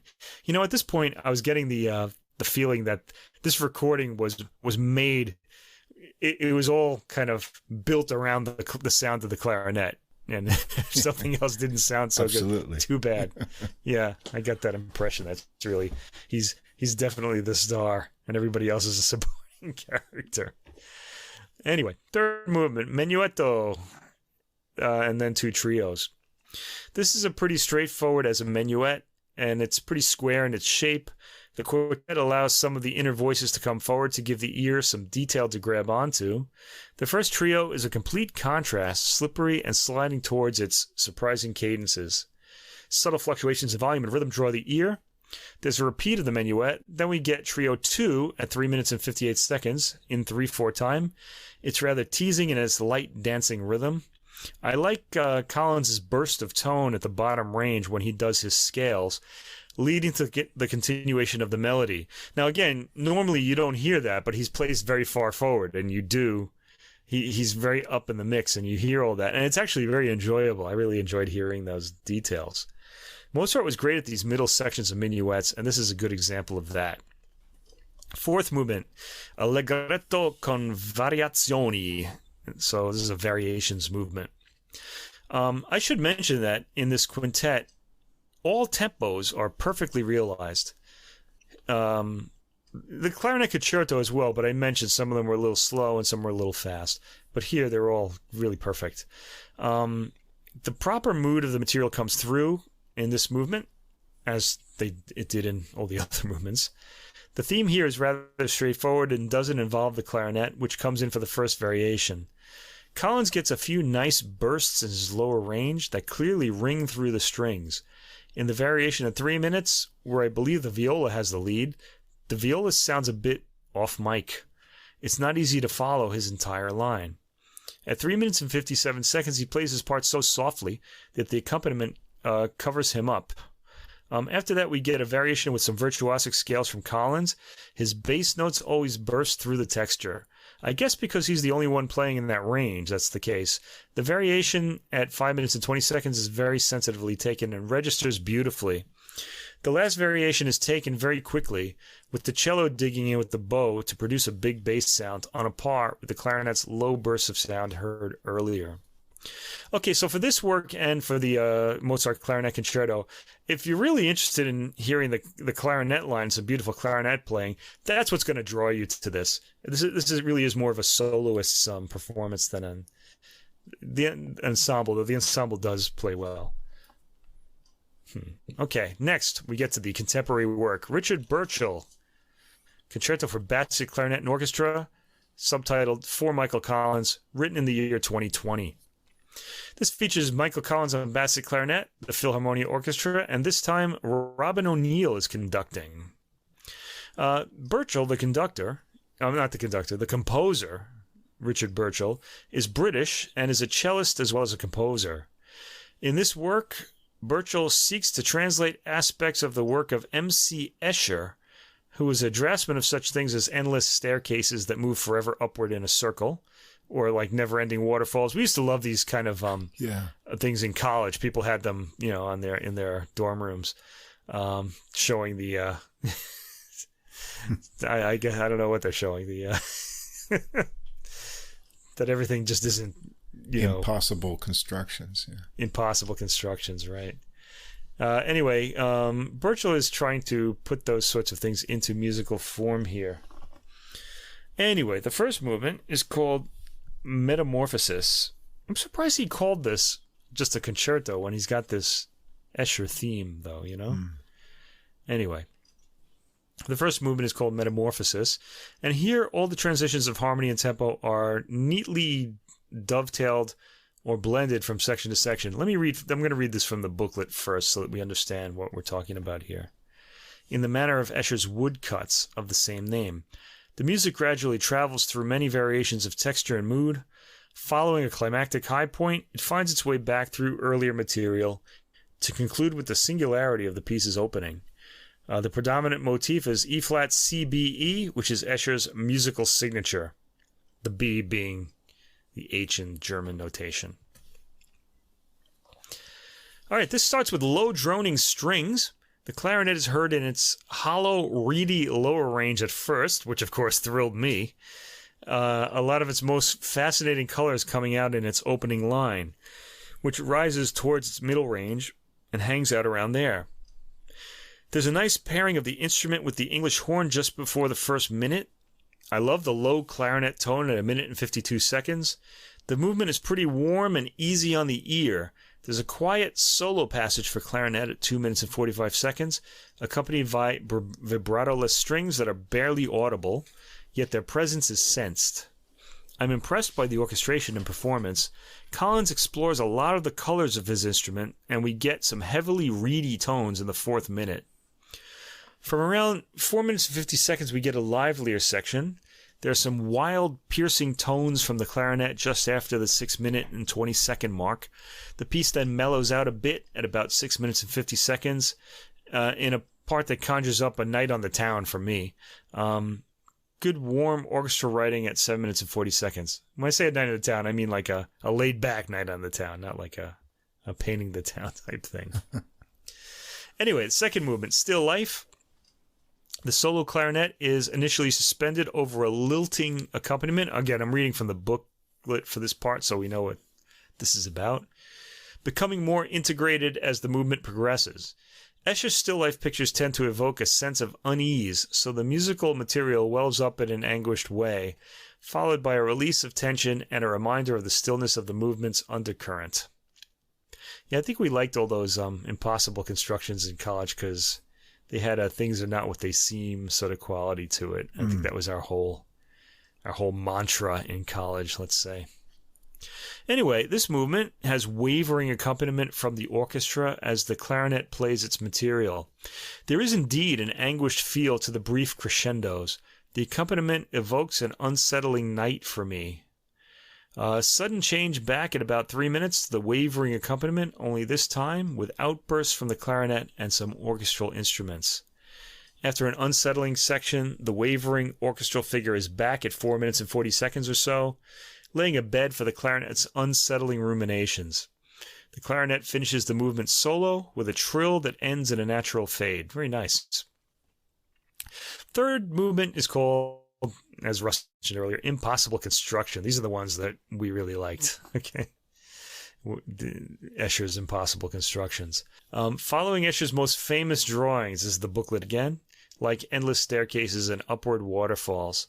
In the music, certain structural elements are intentionally illogical, both at the level of irregular phrase lengths and also in the conjunction of different musical ideas. I think this is hard to put across in music just because anything goes in the postmodern age, really. Yeah.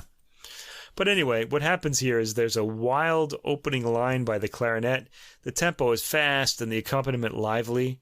The clarinet has constantly moving lines that leap all over the place. This sounds really hard to play, and it's hard to describe as events go by so fast that they're hard to isolate in speech. There's a kind of oompa lurching rhythm at around 3 minutes and 4 seconds that the clarinet rather coquettishly dances over. And the material speeds up towards the ending. The movement ends suddenly on a note of resolution, which was rather surprising. Okay, so gorgeous detail throughout the recording, and I rather enjoyed the Birchall piece more than the Hendrix piece on the Van Valve's album Flow. Although I liked that. I didn't dislike it. I don't know. I should hear it again. I kind of thought it was okay. Van Wawa is an excellent on that, but after decades of hearing Michael Collins, he's become a familiar sound, and his tone is something to luxuriate in. I've got some questions about the balance in the Mozart concerto and also in the Mozart quintet, but it's a good opportunity to hear the entire clarinet part clearly, and the performance is first rate, even with Collins dividing his attention between conducting and playing the solo part in the clarinet concerto. It's one to hear, and there's an interesting new piece to discover. I also like the Birchall piece enough. I'd hear it again. It had some pretty cool sounds in it, and I'd like to get to know it a little better. Yeah, gorgeous clarinet playing here. Like I say, that's front and center. Even when it may have been better left in the background a little bit, but Collins is such a virtuoso of clarinet and has that beautiful tone. Plus, with this instrument with that low range, you get a full spectrum of wonderful clarinet sound. The performances are great. The recording's nice and clear. It's blended well. There's a rich, I was only listening into 2-channel. I did some headphones and mainly speakers, but you get a nice room sound in both venues of those recordings for the Mozart. And I enjoyed the performances a lot. The phrasing is wonderful, and just the tonal quality is really lovely. I always have a little bit of a kind of uneasiness with these kind of programming of classical and then a modern piece. So I have that same feeling here, but I don't dislike the Birchall. I thought it was really interesting. His composing has very interesting tone colors and blends. I like how he wraps the orchestral sounds around the clarinet. It's kind of very interesting. I got a kind of staircase feeling from the way those tones spiral around. And I'm going to go back and listen to that then. Yeah, the final movement I thought was really rhythmically interesting. There's a lot going on there, and lots of motion. The way that the rhythms are used carries it through those fast rhythmic and accented lines, and it's got that cute kind of loping theme in there too. It's a good piece. What I would do is, and actually I did this because I was running out of time. I listened to the Mozarts first, and I came back the next day and listened to the Birchall. Good idea. I want a little kind of reset or intermission between those two, just so I could get my mind ready for the differences in them. But it's an interesting piece. And I think for the clarinet in a kind of modern idiom, it sounds really hard to play, but it brings out lots of cool things that the clarinet can do as such a fluid instrument. So very remember, enjoyable. it's a basset clarinet. Actually. Yeah, basset clarinet. You get those low sounds. It's too. like a clarinet with a subwoofer built into it. So. That's a good description. Yeah, very cool. Speaking of which, before we move on, when you heard the Wranitzky recording, did you suddenly run downstairs and listen to it on your big stereo just to really get the full impact? So after dinner one evening, we sat down on the sofa with the missus there, and I put on the Wranitzky, and I thought right away, wow, this, I already know it's going to happen. Yeah, this is really dynamic, and so I'm going to crank it up a little bit, and I said, this is great. We're getting immersed in this sound, and it was getting a little bit later, and my wife had dozed off next to me, and when that drum hit, it woke her from her slumbers, you could say, and she thought that a meteorite had crashed through the roof or something. That's how dynamic it was. Yeah, so it was an interesting experience, and I'm glad that I had heard it first on the big system, because I got the full impact right away. Yeah. All right. So it's jazz time now, and this week, we've been on a world tour for quite a while, kind of going around to Greece and other countries, and checking out a lot of international things. So tonight in jazz is kind of a return to the motherland of jazz, the United States, and tonight is all some real heavy hitters with big names in the American music scene of jazz. And these are some of my favorite players, and these were must-listen tos. And, we're going to start out with one who I know we both enjoy a lot, and this had come out. The weeks are going on now, and I wanted to get to it because we were both looking forward to that. And he's going to release 2 more albums this year, so we'll probably have to talk about those too. So we're starting out with really someone who's become one of the elder statesmen of jazz, but that's only in stature, not in freshness and sort of vigor for the music. And that's Mr. Charles Lloyd with his new release on Blue Note Records, Trios. And this one is called Chapel. And as Mike just mentioned, this is going to be a trio of trio releases with different combinations of performers. So we've got 2 more to look forward to. And Charles Lloyd really doesn't need much of an introduction because he's a huge figure in jazz, and yet he's still being extremely creative and coming up with new things at 84 years old, which is a real inspiration. Sounds as good as ever. And his work recently with his group, The Marvels, those recordings are all fabulous. What I like is he explores a lot of kind of Americana and other themes in his music. He doesn't just stick with the jazz tradition, and he finds kind of fresh vehicles and ideas for improvisations. But among, those Marvel recordings and things, there's always something that happens very magically whenever he's paired with Bill Frisell. Yeah. And, Bill Frisell can sort of put as we've said before, I think, I don't know if we've mentioned on a podcast, but at least when we talk about him together, he can sort of put a stamp of atmosphere that really defines a recording and set the whole atmosphere for what everyone else is doing. But rather than sort of setting limits for Charles Lloyd, it sort of, they play off each other exceptionally well whenever they're together. And a lot of magical things happen on this recording, and it's a fine first one. I wonder what's going to happen in the next 2 recordings. A lot to look forward to. Anyway, so Lloyd is here on his usual tenor sax, and we also get some alto flute. That sounds great. And Bill Frisell on guitar. And we have Thomas Morgan on bass, and no percussion on here, and that lends a sort of kind of expansive fluidity to the recording that I think is kind of charming as well. Also here we've got Steve Genowick credited as immersive mix engineer. I don't know what that means really, if he's just the sound man or... Immersive? I don't know. You know about that. I don't know. It was a pretty warm recording, I think, though. Yeah, it sounds great. And it's a live recording, too, which you won't pick up on until later in the program. Recording venue is Coates Chapel, Southwest School of Art. And we've got a really nice program of music here, too. It's not an overly long recording, and there's just 5 tracks on it. But, yeah, this is something I found really enjoyable. We're going to start with Billy Strayhorn's Blood Count, which is a very moving piece that was actually written on his deathbed. Really channels a lot of emotional energy here. Probably a lot of people know this melody. It's kind of famous. All 3 in the trio come in right away on a slow rubato here.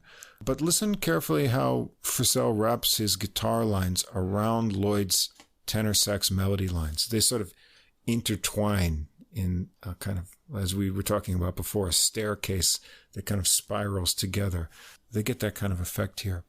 Morgan provides extra beats and counterlines, but not a rhythmic pulse here. It moves with a shared sense of flow and remains delicate. Lloyd hits a few kind of aching cries on high notes that get some harmonic overtones that add to the ambiance. Frisell takes a solo mixing melodic lines and chords. He adds a slight tremolo to the guitar sound. Lloyd joins back in, weaving through the harmonies. By now, it's developed more of a rhythmic push, and Morgan has more syncopated rhythmic patterns underneath. Lloyd gets a little modal in his playing, and then free as it slows to the end. As usual, when Frisell and Lloyd are together, it's all about tones and texture. And this is a really nice sampling of that to get things started. I want to mention, too, Frisell, we often say that he really tends to grab the attention just because of his whole approach and sound. But I feel like Charles Lloyd is one of the few people who he doesn't draw attention from, because I always found myself like riveted by Lloyd's playing as well. Yeah. So I don't find myself just going over to the Bill Frisell. This is pretty remarkable. So I noticed that right away, and that really intrigued me about this. I find their musical personalities very complementary, and they sort of have this real intuitive sense of how each other is going to work and give each other space, but then come together in very complementary ways. So, right. The next track is a Lloyd original, Song My Lady Sings. Frisell starts a medium waltzing intro helped by bouncy Morgan lines and plays through the melody over the chords. His tone is thick and reverby here.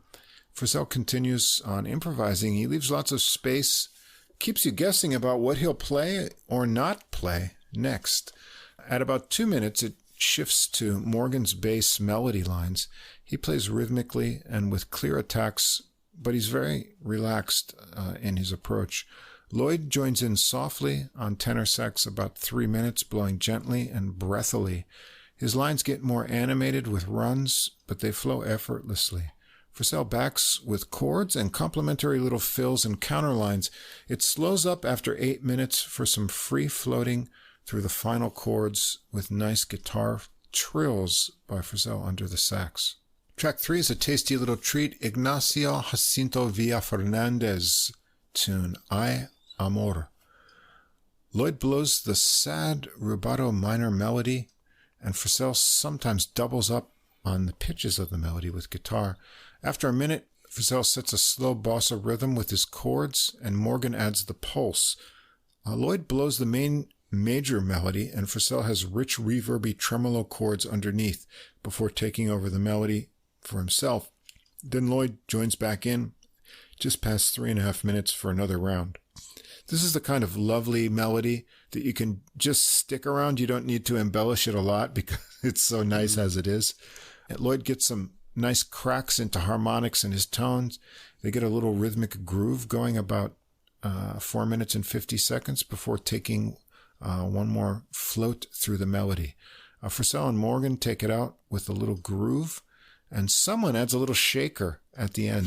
There's a little percussive thing. Maybe they picked it up just riding the feel there. It's just a beautiful performance of this tune. Track 4, another Lloyd original, Beyond Darkness. Morgan gets a bass line going. Frisell adds ringing, mysterious notes forming close harmonies, and Lloyd joins in on the flute, sort of like a primeval modal call from the wilderness here. Frisell adds some harmonics that ring out. It forms into the melody that gives a lot of space for Lloyd to add ornaments and kind of running figures. Frisell inserts tasty fills between his chords, and then about 2 minutes and 20 seconds in, the rhythm pauses before setting into a new groove with motion added from Morgan. Lloyd solos with floating lines, and Frisell has a solo with interesting harmonic movements mixed with fluid melodic lines as well. After about 5.5 minutes, Morgan gets some bass focus with an understated melodic exposition. Lloyd joins in again a minute later with more modal and mysterious lines that flow into more lifting high runs and flutters. It resets again around 8.5 minutes to a free-flowing final fluttering and tonguing flute exposition over muted guitar tones by Frisell. Track 5, another Lloyd original, Dorothea's Studio. Frisell makes an intro that becomes rhythmic around repeated muted notes, overtones, and some intriguing little double-stopped figures. It keeps going with lots of tasty ideas. About 2 minutes and 15 seconds, it gets a little calypso feel to it with the addition of Morgan's bass, and Lloyd joins in back on tenor with a breezy melody. Morgan breaks into walking bass lines under a section of that. Lloyd goes around a few times, blowing lots of rapid, fluttery figures before joining back to the melody. It has a cute little minor twist to it. You can hear applause for the first time on the recording after his solo. And Frisell is up next with a super melodic and charming solo, capturing the calypso spirit, breaking into swing for little sections with the help of Morgan. He goes on and on with creative melody lines and chord backing. Just before 8 minutes, Morgan gets a bass solo, also very melodic and endearing, but with fun rhythms. He really stretches it out here. It's a 3-minute bass solo, but the crowd shows their approval, registers on the recording, before Lloyd joins back in once more around the melody. So just 5 tracks here, but it's dreamy, lyrical, free-flowing, full of beautiful tones and synchronicity. That tends to happen whenever Lloyd and Frisell get together. It's your loss if you don't hear this recording. It's just beautiful. Yeah, I absolutely agree.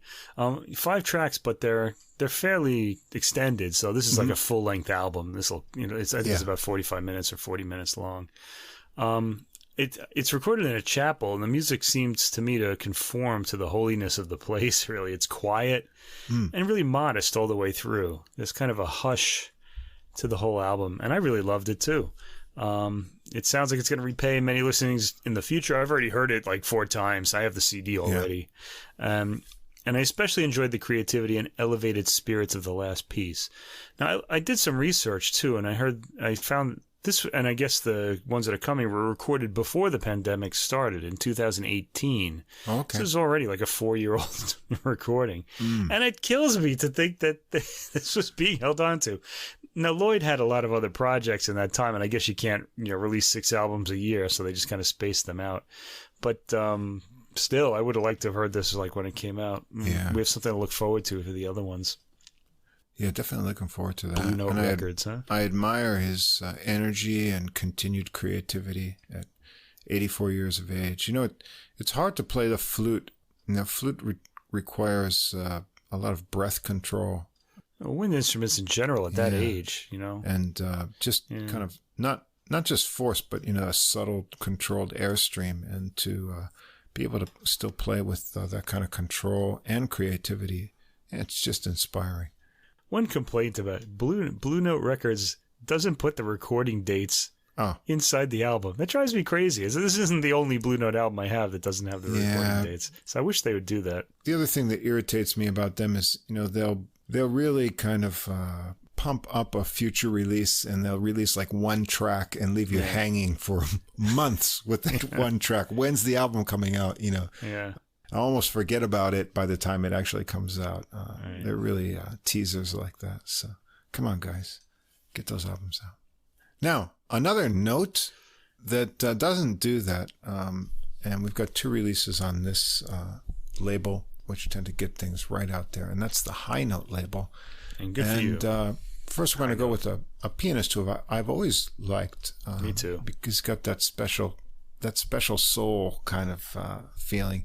And that's Mr. That way Cyrus of uplifting Chestnut. the whole room, too. Yeah, yeah, and it's infectious, contagious.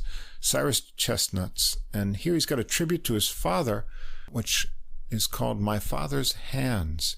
Now, Cyrus Chestnut, he was born in 1963, comes from a religious family, and he's got a religious music background. His father was a church deacon, MacDonald Chestnut, and a church pianist, and his mother was also a church choir director.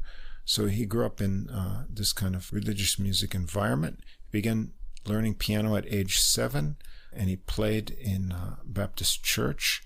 By age of 9, he was studying classical music at Peabody Institute and went on to get a degree in jazz composition and arranging from Berklee College of Music.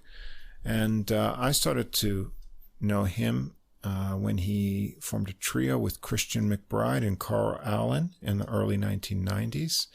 And what I like is, he always keeps sort of those gospel roots in his music. He had a really nice collection of hymns, spirituals, and carols back in the late 90s. A Blessed Quietness was the recording. We've heard him on the podcast before last year with Vincent Herring preaching to the choir. A really good recording. Here he is with his trio, Chestnut on piano, Peter Washington on bass, and Louis Nash on drums. As I said, dedicated to his father. We begin with Chestnut original, Nippon Soul Connection. Hey, that sounds familiar. Yeah, we're here in Nippon. I don't know what the connection is. I think Cannonball Adderley had a tune, Nippon Soul, because he did a live album in Japan. Anyway, this one starts out with a swinging kind of bluesy melody of repeated solo piano riffs, joined by bass and drums on the end of the lines. There's a fun switch up briefly to a straight Latin beat on the B section of the melody. Chestnut launches into a solo after the melody, swinging hard, impressing with lots of varied rhythms, lines of triplets, hammering and ringing chords. As always, he sounds jubilant, and you get infected with the happy bug yourself. He brings the solo crashing down to low dissonant chord, and then Peter Washington gets a bass solo. He leaves cool pauses in between phrases, creating anticipations and surprises with interesting turns in his melodies.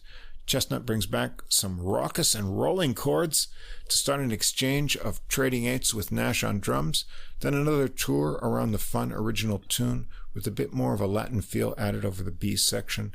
Big bluesy finish over busy drumming by Nash. We're in a good mood already from the first tune here. Yeah, I like this right away. Yeah. Another Chestnut original for track 2, Thinking About You. This one's a slow strolling beat with a cute melody. Has some rhythmic fun in the 4th measure in the piano. A little bit different feel right there. Chestnut leaves a lot of space in the phrases. He chimes it out a bit more in the final phrase. Washington is up first for a bass solo here. He starts melodically, works into some fast 16th note speedy runs, finishing up bluesy and rhythmically. Chestnut solos next with lots of rhythmic high note ideas. He hints at Pop Goes the Weasel and includes a lot of fun rhythmic two-handed figures, dazzling with some runs. Finally brings it down and connects back through another easy run through the melody, ramping it up on the B section with rolling figures and a cute chord kiss-off at the end. Go a little bit Latin on track 3, a tune from Ray Bryant, Cubano Chant. A very cool ostinato bass line with intervals starts this out. Nash adds a clicky Latin beat, and Chestnut some Cubanesque chords that have a bluesy end of phrase feel. He starts his solo out bluesy and funky, having a lot of fun with the rhythms, getting stuck on a bluesy riff, throwing in some tumbling figures and injecting some Cuban left-hand ideas sometimes. They go around the fun melody again, but it's only 4 minutes long, and I wouldn't have mind if they stretched it out to 8 minutes, because this one just has that nice groove. Yeah. I even wrote a feel-good piece all the way through. yeah, it's got those groove. I like the way they combine the Cuban feel with the blues. Right. It sort of just works somehow. Next, we got a standard by George Forrest, Robert Wright, Baubles, Bangles, and Beads. Yeah, we recently heard this on another album. I think we did, yeah. Good old tune. It's a waltzing original solo piano intro here with a kind of descending and then ascending chord cycle. I mean, it's based around the harmony. You won't pick up the tune right away. Then the bass and drums join in that chord cycle for a go-around. Then Chestnut gives us the familiar melody. I really like the way he phrases it with short articulations on the second note, so the lyrics are baubles, bangles, and he does it like a doot-it, doot-it. And so that second note is, clipped nicely. It's just a really cool touch of articulation. Nash has some tight and snappy brushwork going on underneath there. Chestnut finishes off the melody with a flourishing rising run, starts his solo with a gentle trill, filling spaces with trills and things. I just love that. He's showing a lot of gracefulness and agility here, blazing triplet figures, tension building, repeated even chord figures, very classy and inventive solo. He brings it back to a very delicate restatement of the melody, and listen to the magical trickling notes of the ending. Yeah, I also want to mention the responses to his playing by the rhythm section in this were really fantastic too. They really elevate the tune. And again, the way you explain the phrasing, baubles. I know this song from like most of these standards from Frank Sinatra. Yeah, Sinatra. Yeah. My dad used to play Frank Sinatra at the house all the time. So yeah, this is very different than that, because I always think of this as kind of a downbeat kind of tune, but it's really lively and cheerful here. And I think it's in an odd rhythm for this song. I think it's normally in 4, but this is like a 6/8. I'm not really sure. Yeah, it's a waltzing version here. Yeah. I'm not sure what the original, the Frank Sinatra version is. Yeah, I have that Sinatra slow, album too. Yeah, he does it slower and more, legato phrasing. Yeah. Now, one of the things I also like about Chestnut is he does some interesting pop covers. I have a lot of his recordings. If you go back to 2018, his Kaleidoscopes recording, there's a really unusual cover, Deep Purple Smoke on the Water. So, if you can imagine that. No, I can't, actually. No, you got to hear that. Listen to it now. And let's see, Sweet, Sweet Spirit. On that recording, he did a rendition of, with added vocals of You Make Me Feel Brand New. Is it Stylistics or something? I don't know. Probably. You make me feel brand new. I remember that song. I'm going to look it up. Tune, yeah. You keep talking. I'll let you know. Anyway, here, Lennon and McCartney, Yesterday. Yeah. Mostly begins, McCartney. Yeah, with a this is really his song. Yeah. A lush rolling chord intro to the famous melody. Chestnut leaves a lot of space. Washington has great pulsing bass figures underneath, and in the gaps, he plays the melody without much adornment, but he adds colorful touches of harmonization. Nash is light with cymbals and clicks in the right spots. Chestnut gets a lifting feeling in the simple phrases at the beginning of his solo, getting a bit bluesy, then cascading down with a line. Time comes to a stop for some delicate high note ideas before resetting back into the melody with some pretty embellishments at the end. A very nice treatment, bringing out the best in a melody that everyone in the world knows. Yeah, and indeed, You Make Me Feel Brand New was by the Stylistics, and it just, there you go. Good call. And I gotta say, I hadn't thought about this in a long time, but that's a really great name for our group, isn't it? Yes, Not the Stylists, the Stylistics. It's a great name. God, we need more names like that. Yeah, they knew how to pick them back then. Yeah. Now, as he often includes, religious offering in his recordings, here we've got a hymn, I Must Tell Jesus. And this one is by Elisha A. Hoffman, goes back to 1894. Was included in a collection that Hoffman co-edited, Favorite Gospel Songs. And this is solo piano by Chestnut. And he treats the melody respectfully, adding some colorful taglines, then finding some additional harmonic possibilities and creative left-hand accompaniment ideas. It ebbs and flows with rolling lines and high chiming notes. He finishes gently with chord movement to a final kind of tinkling piano playing. It's restrained and lovely playing. Just a nice hymn with a little jazz touch. Track 7, another of Chestnut's originals, Working Out Just Fine. It's a medium bluesy swing with a killer groove. Nash rides the cymbals and hits that click. Well, Washington pumps a great pulse for Chestnut to build it up with throbbing chords that contrast with the lilting melody. Chestnut's solo connects bluesy phrases, has tons of rolling tension building chords and percussive attacks, a really hammered out high note exposition. He's having too much fun, and so are we when we're listening to it. He brings it back light and tight into the melody and then works it up a bit before bringing it down for another run through. Just fine indeed. All I can say about this one. I think having too much fun, it's like having too much money. I don't think that's possible. Can't happen. No. Yeah. Track 8, another standard, Mac Gordon, Harry Warren's There Will Never Be Another You. A fun drum intro around the kit, and then Chestnut brings in the melody.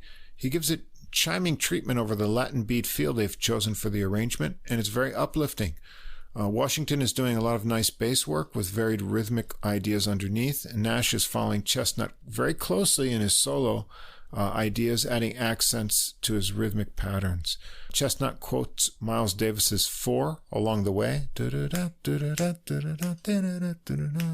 Jazz fans will know that. In a surprising spot. I wouldn't have thought that would fit in there, but he did it.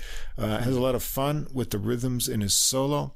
He brings it down into soft chord backing for Nash to do some drum soloing. Once more around the melody. And they end it with a little vamp also that jazz fans will have heard before. Track 9, another standard, Johnny Burke, Jimmy Van Heusen's But Beautiful. Beautiful slow rendition of this one. Time almost stands still. It suspends, leaving space for Chestnut to float trickles of notes between phrases of the melody. It's just a short run through this melody, really, and it slows up at the end for Chestnut to finish with some lush ideas over Washington's bold bass. Just a pretty little short version. And we end up the program with another Chestnut original epilogue. It's a very slow, pretty melancholy melody. Nash adds tom rumblings underneath. There's a touch of blues in the chords, and then some more somber and serious cadences that have these really open voice chords. It sort of makes you sit up and feel serious. Well, they're gorgeous chords too. Especially listen around the 1 minute mark. I wrote there's some really gorgeous chords in this. Yeah, Chestnut includes gentle rhythmic figures backing his ringing melody.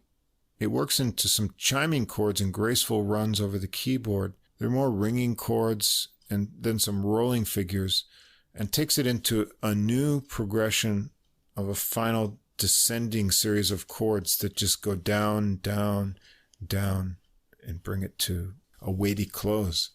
I guess this is final testament to his father's memory. It mixes a lot of different emotions. So it's a great collection of songs. They express a lot of different emotions and feelings.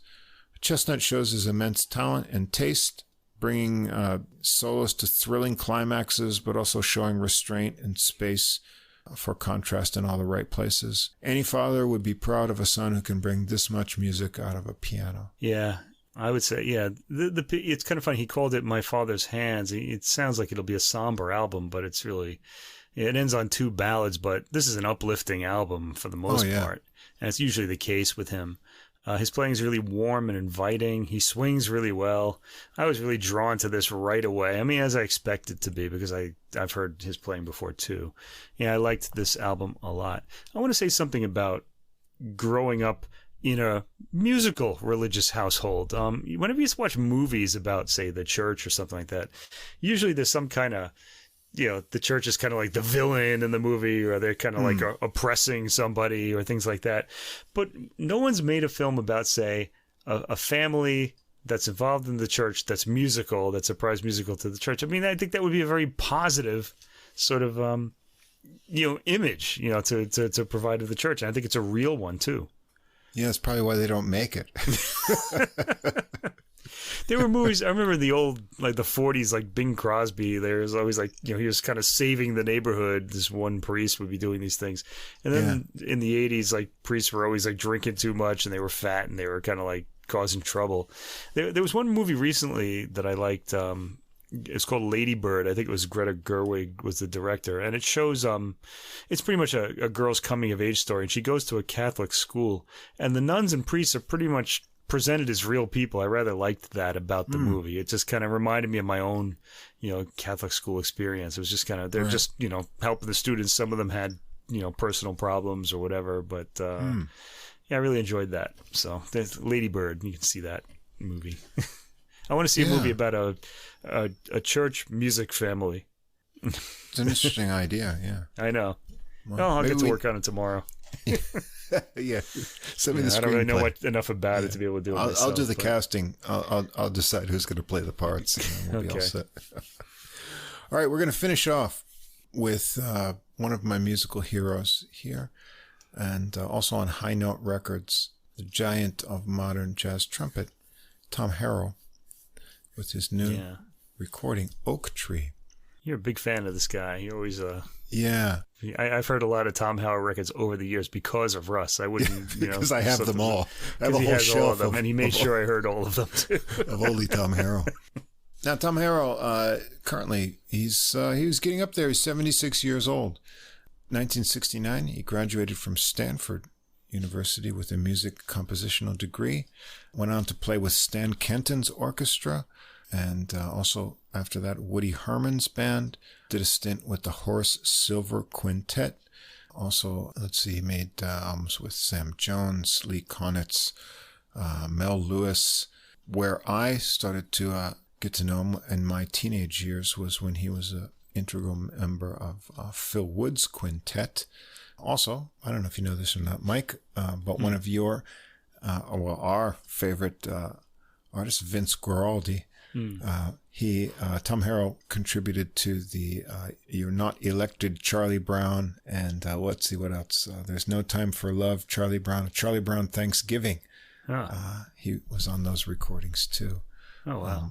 Now, as I said, I turned on to Tom Harrell's playing when I was a young trumpet player, and I saw him perform several times in upstate New York, and I actually had a chat with him one evening in the old Van Dyke Jazz Room in Schenectady, New York.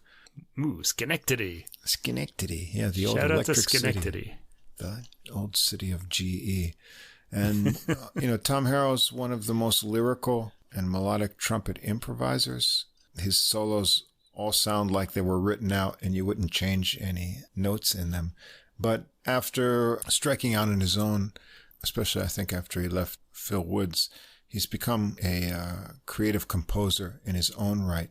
And I've always found his compositions very challenging. And I feel like he writes pieces that are puzzles to be solved, with solos to be played over them in a challenging way. Yeah, there are classical composers like that too. Giorgio Ligeti is one of them. He used to write pieces that were puzzles he was solving, basically. No, he's also, he's a really good arranger too. He's done a big band album. He's done an album that sort of like impressionistic kind of music and string arrangements and, all kinds of, different backing. And he's had some health problems in recent years. So I was really worried and, kind of waiting for his next recording. I'm happy to find out that he sounds really strong here, back to really good form. And what's interesting, rather than having an album, with any other strings or other instrumentation, there's no other horn sidemen at all. It's a quartet. It's just him and the rhythm section.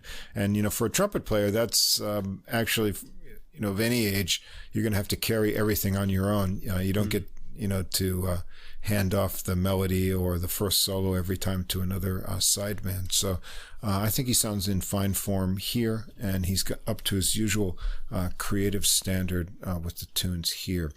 So on this recording, Harrell on trumpet and flugelhorn. He's a player where I can't always tell when he's playing one or the other because he has a really nice lyrical sound on both instruments. So I'm not quite sure on all the tracks when he's switching off. He has a good pianist here in Luis Perdomo, also Fender Rhodes. His long associated bass sideman, Ugonna Okegwo, who we've heard on the podcast before, a really solid bass player, and Adam Cruz on drums. Can I ask you, is this the first time we're hearing him on this podcast, Tom Harrell? Yes. Wow. Yeah. I'm surprised it took so long. Yeah. Waiting for a release. As I said, he's been through a lot of challenges recently. I knew as soon as his next album came out, I was going to want to talk about it. Right, of course. You have to put your big boy pants on to talk about Tom Harrell tunes, and he doesn't disappoint with jumping out with this first one. It's called Evorg, Evoorg. Now, this is a very interesting composition.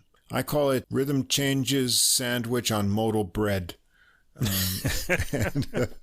So I guess I could see that. Okay. Yeah, well, that's what it is. It starts out with a kind of ominous 16-bar modal intro with a syncopated riff lines in the trumpet and doubled in piano.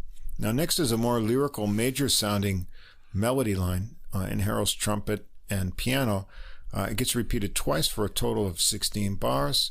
It also includes a kind of interesting, lifting little modulation in there. There's a different lyrical melody line that comes after that for another 16 bars. And then suddenly, we're off swinging to rhythm changes to the solos. Probably, 30% of jazz tunes composed were over George Gershwin's I've Got Rhythm. And, it's something jazz players have internalized. Here, it comes as a big surprise after that opening. But here you're going to get a taste, if you don't know, of Harrell's effortless swinging style through 3 choruses of solo with his always forward-thinking melodic ideas and lyrical style. His chops sound really good on trumpet, which I was really pleased to say, energetic and as melodic as ever. Perdomo is up next for 3 choruses himself. He has nice melodic lines with a light touch, clean articulation. He sticks on a nice riff that he likes and comes out of it with a cool harmonic twist, adding some oomph on percussive chords for a climax. They end it with the modal idea, the last 2 sections without the intro, so it's just the 32-bar form, which, is rhythm changes anyway.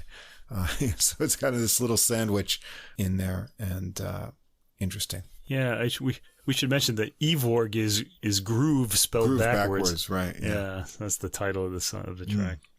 I wonder if that has anything to do with what happens in the music, like if something is backwards in the music somewhere. I don't know. I wonder. Yeah. Well, we're gonna have to listen to it a million more times to figure that out. You got to listen to Tom Harrell compositions a lot to figure out what's going on. And I only got a couple times on this one.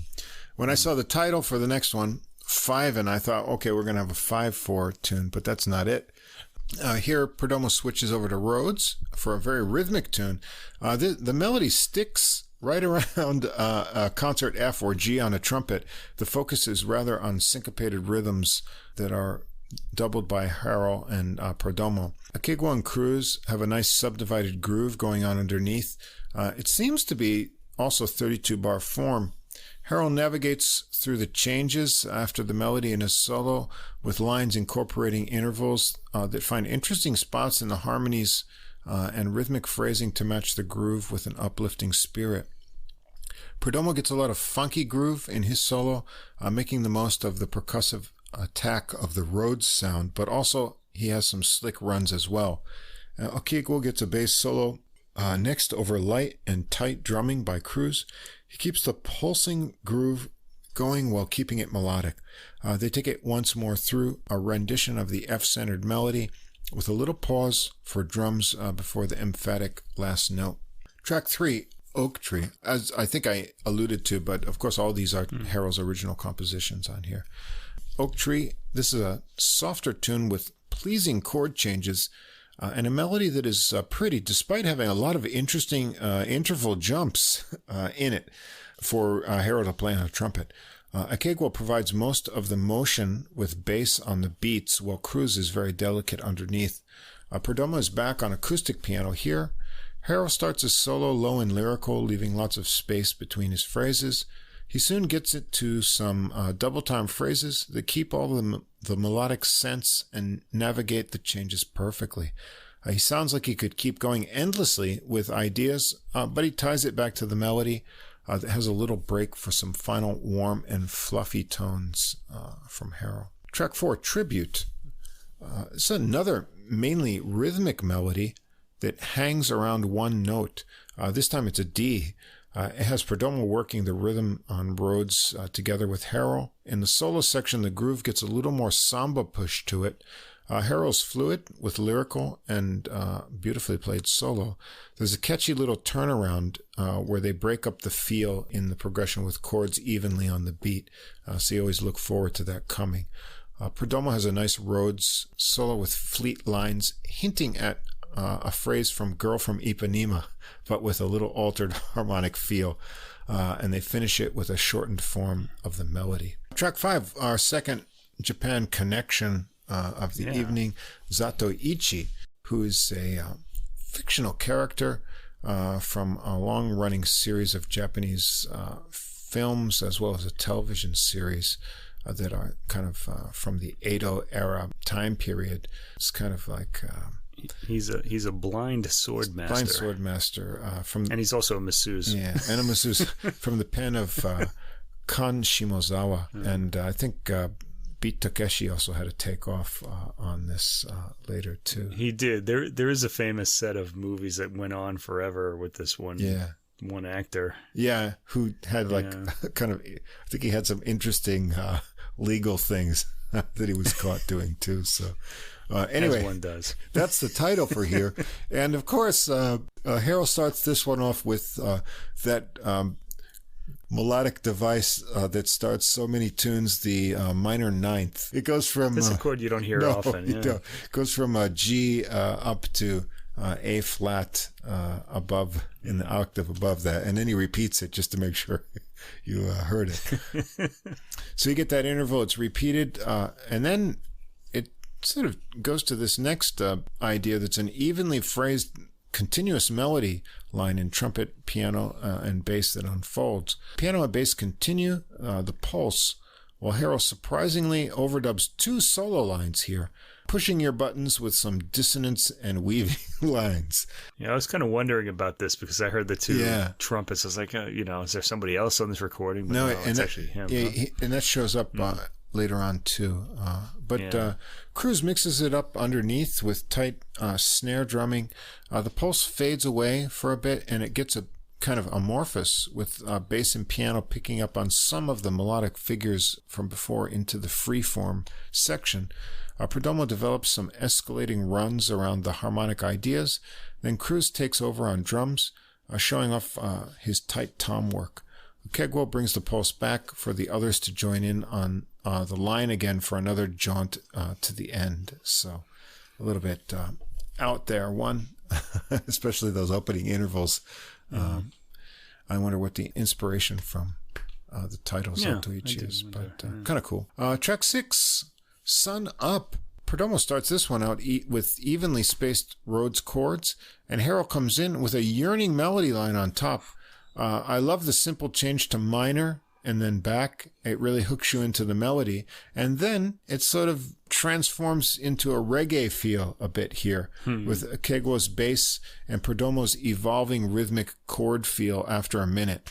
Cruz adds a bit of Caribbean feel as well, with tom hits and nice click ideas on his drums. Perdomo has a really tasty Rhodes solo here, lots of spaces and melodic phrases. Kegwo gets a nicely melodic bass solo as well, and then Harrell comes back in with a cheerful horn melody on top, and they work it together to the end. One of the great things about Tom Harrell's writing is he's always incorporating unique rhythmic feels. He's done a couple albums that incorporate all kinds of Latin rhythms. So he's really well studied on various different Latin rhythms, and he's also pays a lot of attention to the tempo. So it's not just fast and slow, but gradations between different kinds of feels, and the tempos he chooses are all really important to carry off the feel of the tunes. Track 7 is called Improv. This one's got a boppy melody from Harrell, kind of modulating lines and stop time in the rhythm section. Highlights that kind of bop feel to it. Perdomo's up first for a swinging solo on acoustic piano. There's some speedy runs and figures that dazzle, but his left hand is always tight underneath. Harrell has a bopping and melodic solo as well. He can always find the beautiful notes for tasty treats along the way. I think that's what he kind of, if you listen to his early playing and even into his mature playing, you can hear Chet Baker and Clifford Brown kind of influences. And Chet Baker was a player who would always find the beautiful notes through any difficult chord progression, and Tom Harrell can do that as well. Here, he even overdubs some backing trumpet lines behind his solo to push it along. Akegwo follows with a bouncy bass solo. They take it through the melody again with a final flourish from Cruz on drums. Track 8, Shadows. This one's got a bossa feel with interesting chord movement and a lyrical melody from Harrell. I like how the piano breaks into triplets over the final section of the melody. Harrell plays a solo with interesting phrasing. I'm pretty sure he's on flugelhorn here because the tone is super rich. There's some closely harmonized backing horn lines added by Harrell as well, too. Perdomo follows with wave-like phrasing in his solo, but precise rhythmic articulation, some great triplet lines. They go through the melody once again with a few pauses, creating anticipation right at the end. Then we've got track 9, Archaeopteryx. This is an interesting, easily swinging melody worked by trumpet, bass, and piano together. Harrell has 2 trumpet parts recorded together here on this as well. As it progresses, Akegwo breaks into rhythmic bass figures and answering figures between the lines from the bass and piano and drums. They sort of alternate with answering phrases. Perdomo gets the first solo over Akegwo's walking bass line. He gets some great racing lines and rhythmic figure ideas on acoustic piano here. Harrell builds off some triplet ideas, riffs into double time runs. He finds some nice melodic phrases, little pauses, and then next bass and drums trade off 4s, and then they swing through the melody once more. Track 10 is called Robot Etude.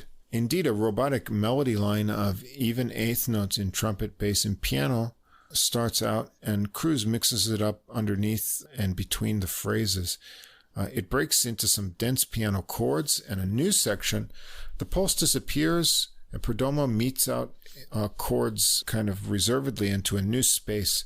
Akegwo and Cruz come back to add a new Latin feel. Perdomo works through the thick harmonic landscape with some very cool modal improvisations and finishes with some chiming right-hand notes. Akegwo then takes a solo on bass, with Perdomo marking out the harmonies lightly underneath. Cruz is in there with light cymbals. Akegwo keeps a rhythmic pulse going through his melodies. Finally, Harrell comes in next with some modal improvisations over these now alternating chords. It sounds like it's focusing around a double harmonic major scale based ideas. You can hear that flat second and sixth in there. This is a very cool scale, sometimes called like a gypsy scale. It doesn't work well over any kind of Western cadences, so it kind of seems to fit best between these kind of alternating modal chords. And Harrell just continues this on to the end, finishing with some soft intervals. Kind of interesting harmonic piece with robotics there. We're going to finish up with Love Tide. And this is got kind of a samba feel with a lot of forward motion, both in the rhythm and in the tumbling melodic figures that Harrell's written into the melody. Cruz keeps it really floating with light and tight drumming, and Akegwo has tight forward pushing bass figures. Harrell just breezes over the beat in his solo, lyrical but snappily rhythmic phrases, and then Perdomo has a lot of rhythmic excitement in his piano solo, both hands doing interesting things, adding punchy two-handed chord figures as well.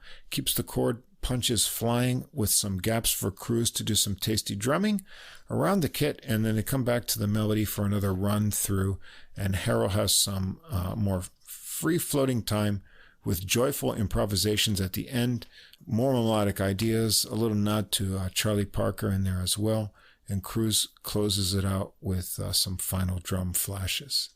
So another challenging and interesting but enjoyable set of compositions from Tom Harrell. And as I said, he's just on his own here over the trio, no other horns or instruments. So he sounds up to the challenge, playing vigorously, always playing lines that sound like they're composed, dismantling and finding interesting trajectories through all of the chord changes and challenging harmonic ideas that he's composed, always with a lot of lyricism.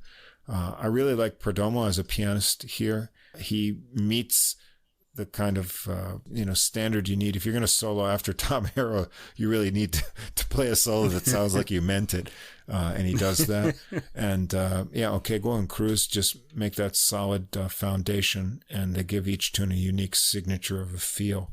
And it's a good release, and I'm really glad to see Tom Harrell's back with a new recording that sounds really confident and creative as always. Yeah, I was happy to hear it too. I wrote that it's an album for the sophisticated, and that's us, isn't it? So we are adult music, are we not? We are. And another nice thing about this is on this and Cyrus Chestnut, both on the High Note label. And those, I don't know where these CDs are made, but they go very cheaply in Japan, and Amazon Japan. So I was able to pick up both of them for 2 songs, for a song. High Note has always been very reasonable, and they don't tease with the releases. They say it's coming up, it's going to be on this date, and you get the whole thing right on that date.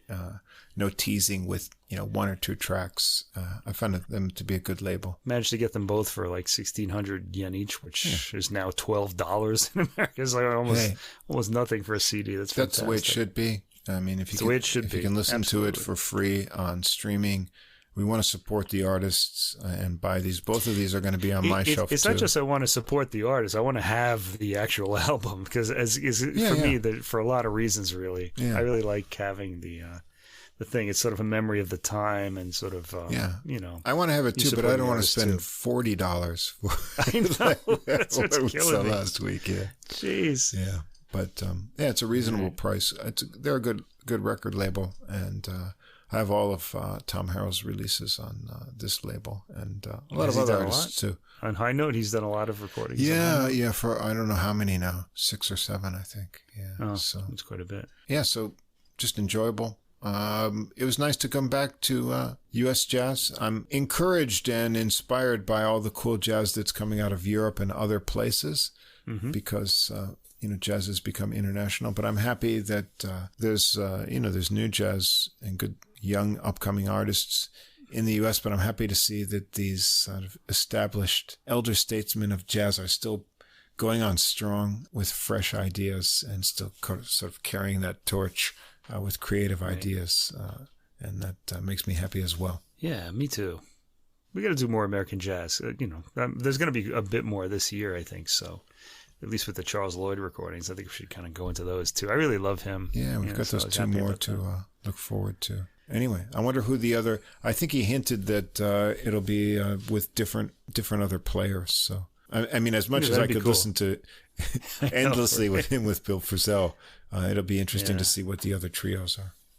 And I think Bill Frisell and Thomas Morgan made a few duo recordings too. I think it was Bill Frisell, but they did 2 really famous ones, so they're really good together as well. That was a pretty. All 3 of these were really just magical. I really liked all 3. Yeah, and in the classical area, I like the Wranitzky was the one to have, really.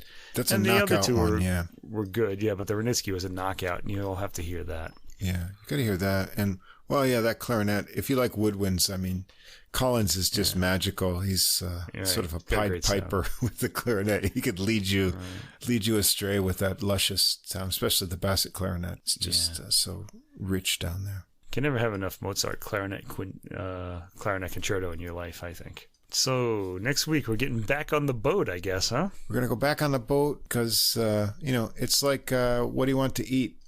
And let's have Italian. And that's what we're going to do next week. We're going to have an Italian program. Yeah. What do you want to hear? Let's hear Italian. That's what we're going to do next week. So I don't know. You've got some Italian classical lined up, and I've got 3 recent Italian jazz releases. I'm going through all the eras except for contemporary. Okay. I don't have contemporary this next week, but I've got close to contemporary.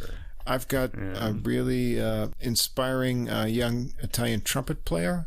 I've got a drum-led group, and I've got some vibes too. So this should be a nice mixture of things. Yep. It's going to be an Italian explosion. All that tomato sauce everywhere. Oh my gosh. Speaking of which, we're going to have some sausage and peppers again together soon. So yeah, let's do it. Yeah. Just pick a date. I'm ready. All right. Well, thanks for sticking with us here to the end of episode 73 on Adult Music, the podcast with music for the mature mind. Thanks again to Fast Signs of Staten Island for our glowing neon logo. And thanks to all the listeners who helped us get over that 10,000 download mark this month. We appreciate that. Please do like, subscribe, leave a comment on whatever platform you're listening to us on. Come check us out on Facebook, where tomorrow I'll also have the new playlist for next week's episode of Italian music. You can check that out right away after you hear this podcast. That'll be on Deezer and Facebook only. And if you want to get in touch with us, leave us a message or comment on Facebook, or write to us directly by email, adultmusicpodcast, all one word, at gmail.com. And until next week, Mike, keep listening. Yeah. And we'll see you again for some new Italian flavors next week. Like those rainbow Italian ices. Yeah. We'll see you again next time.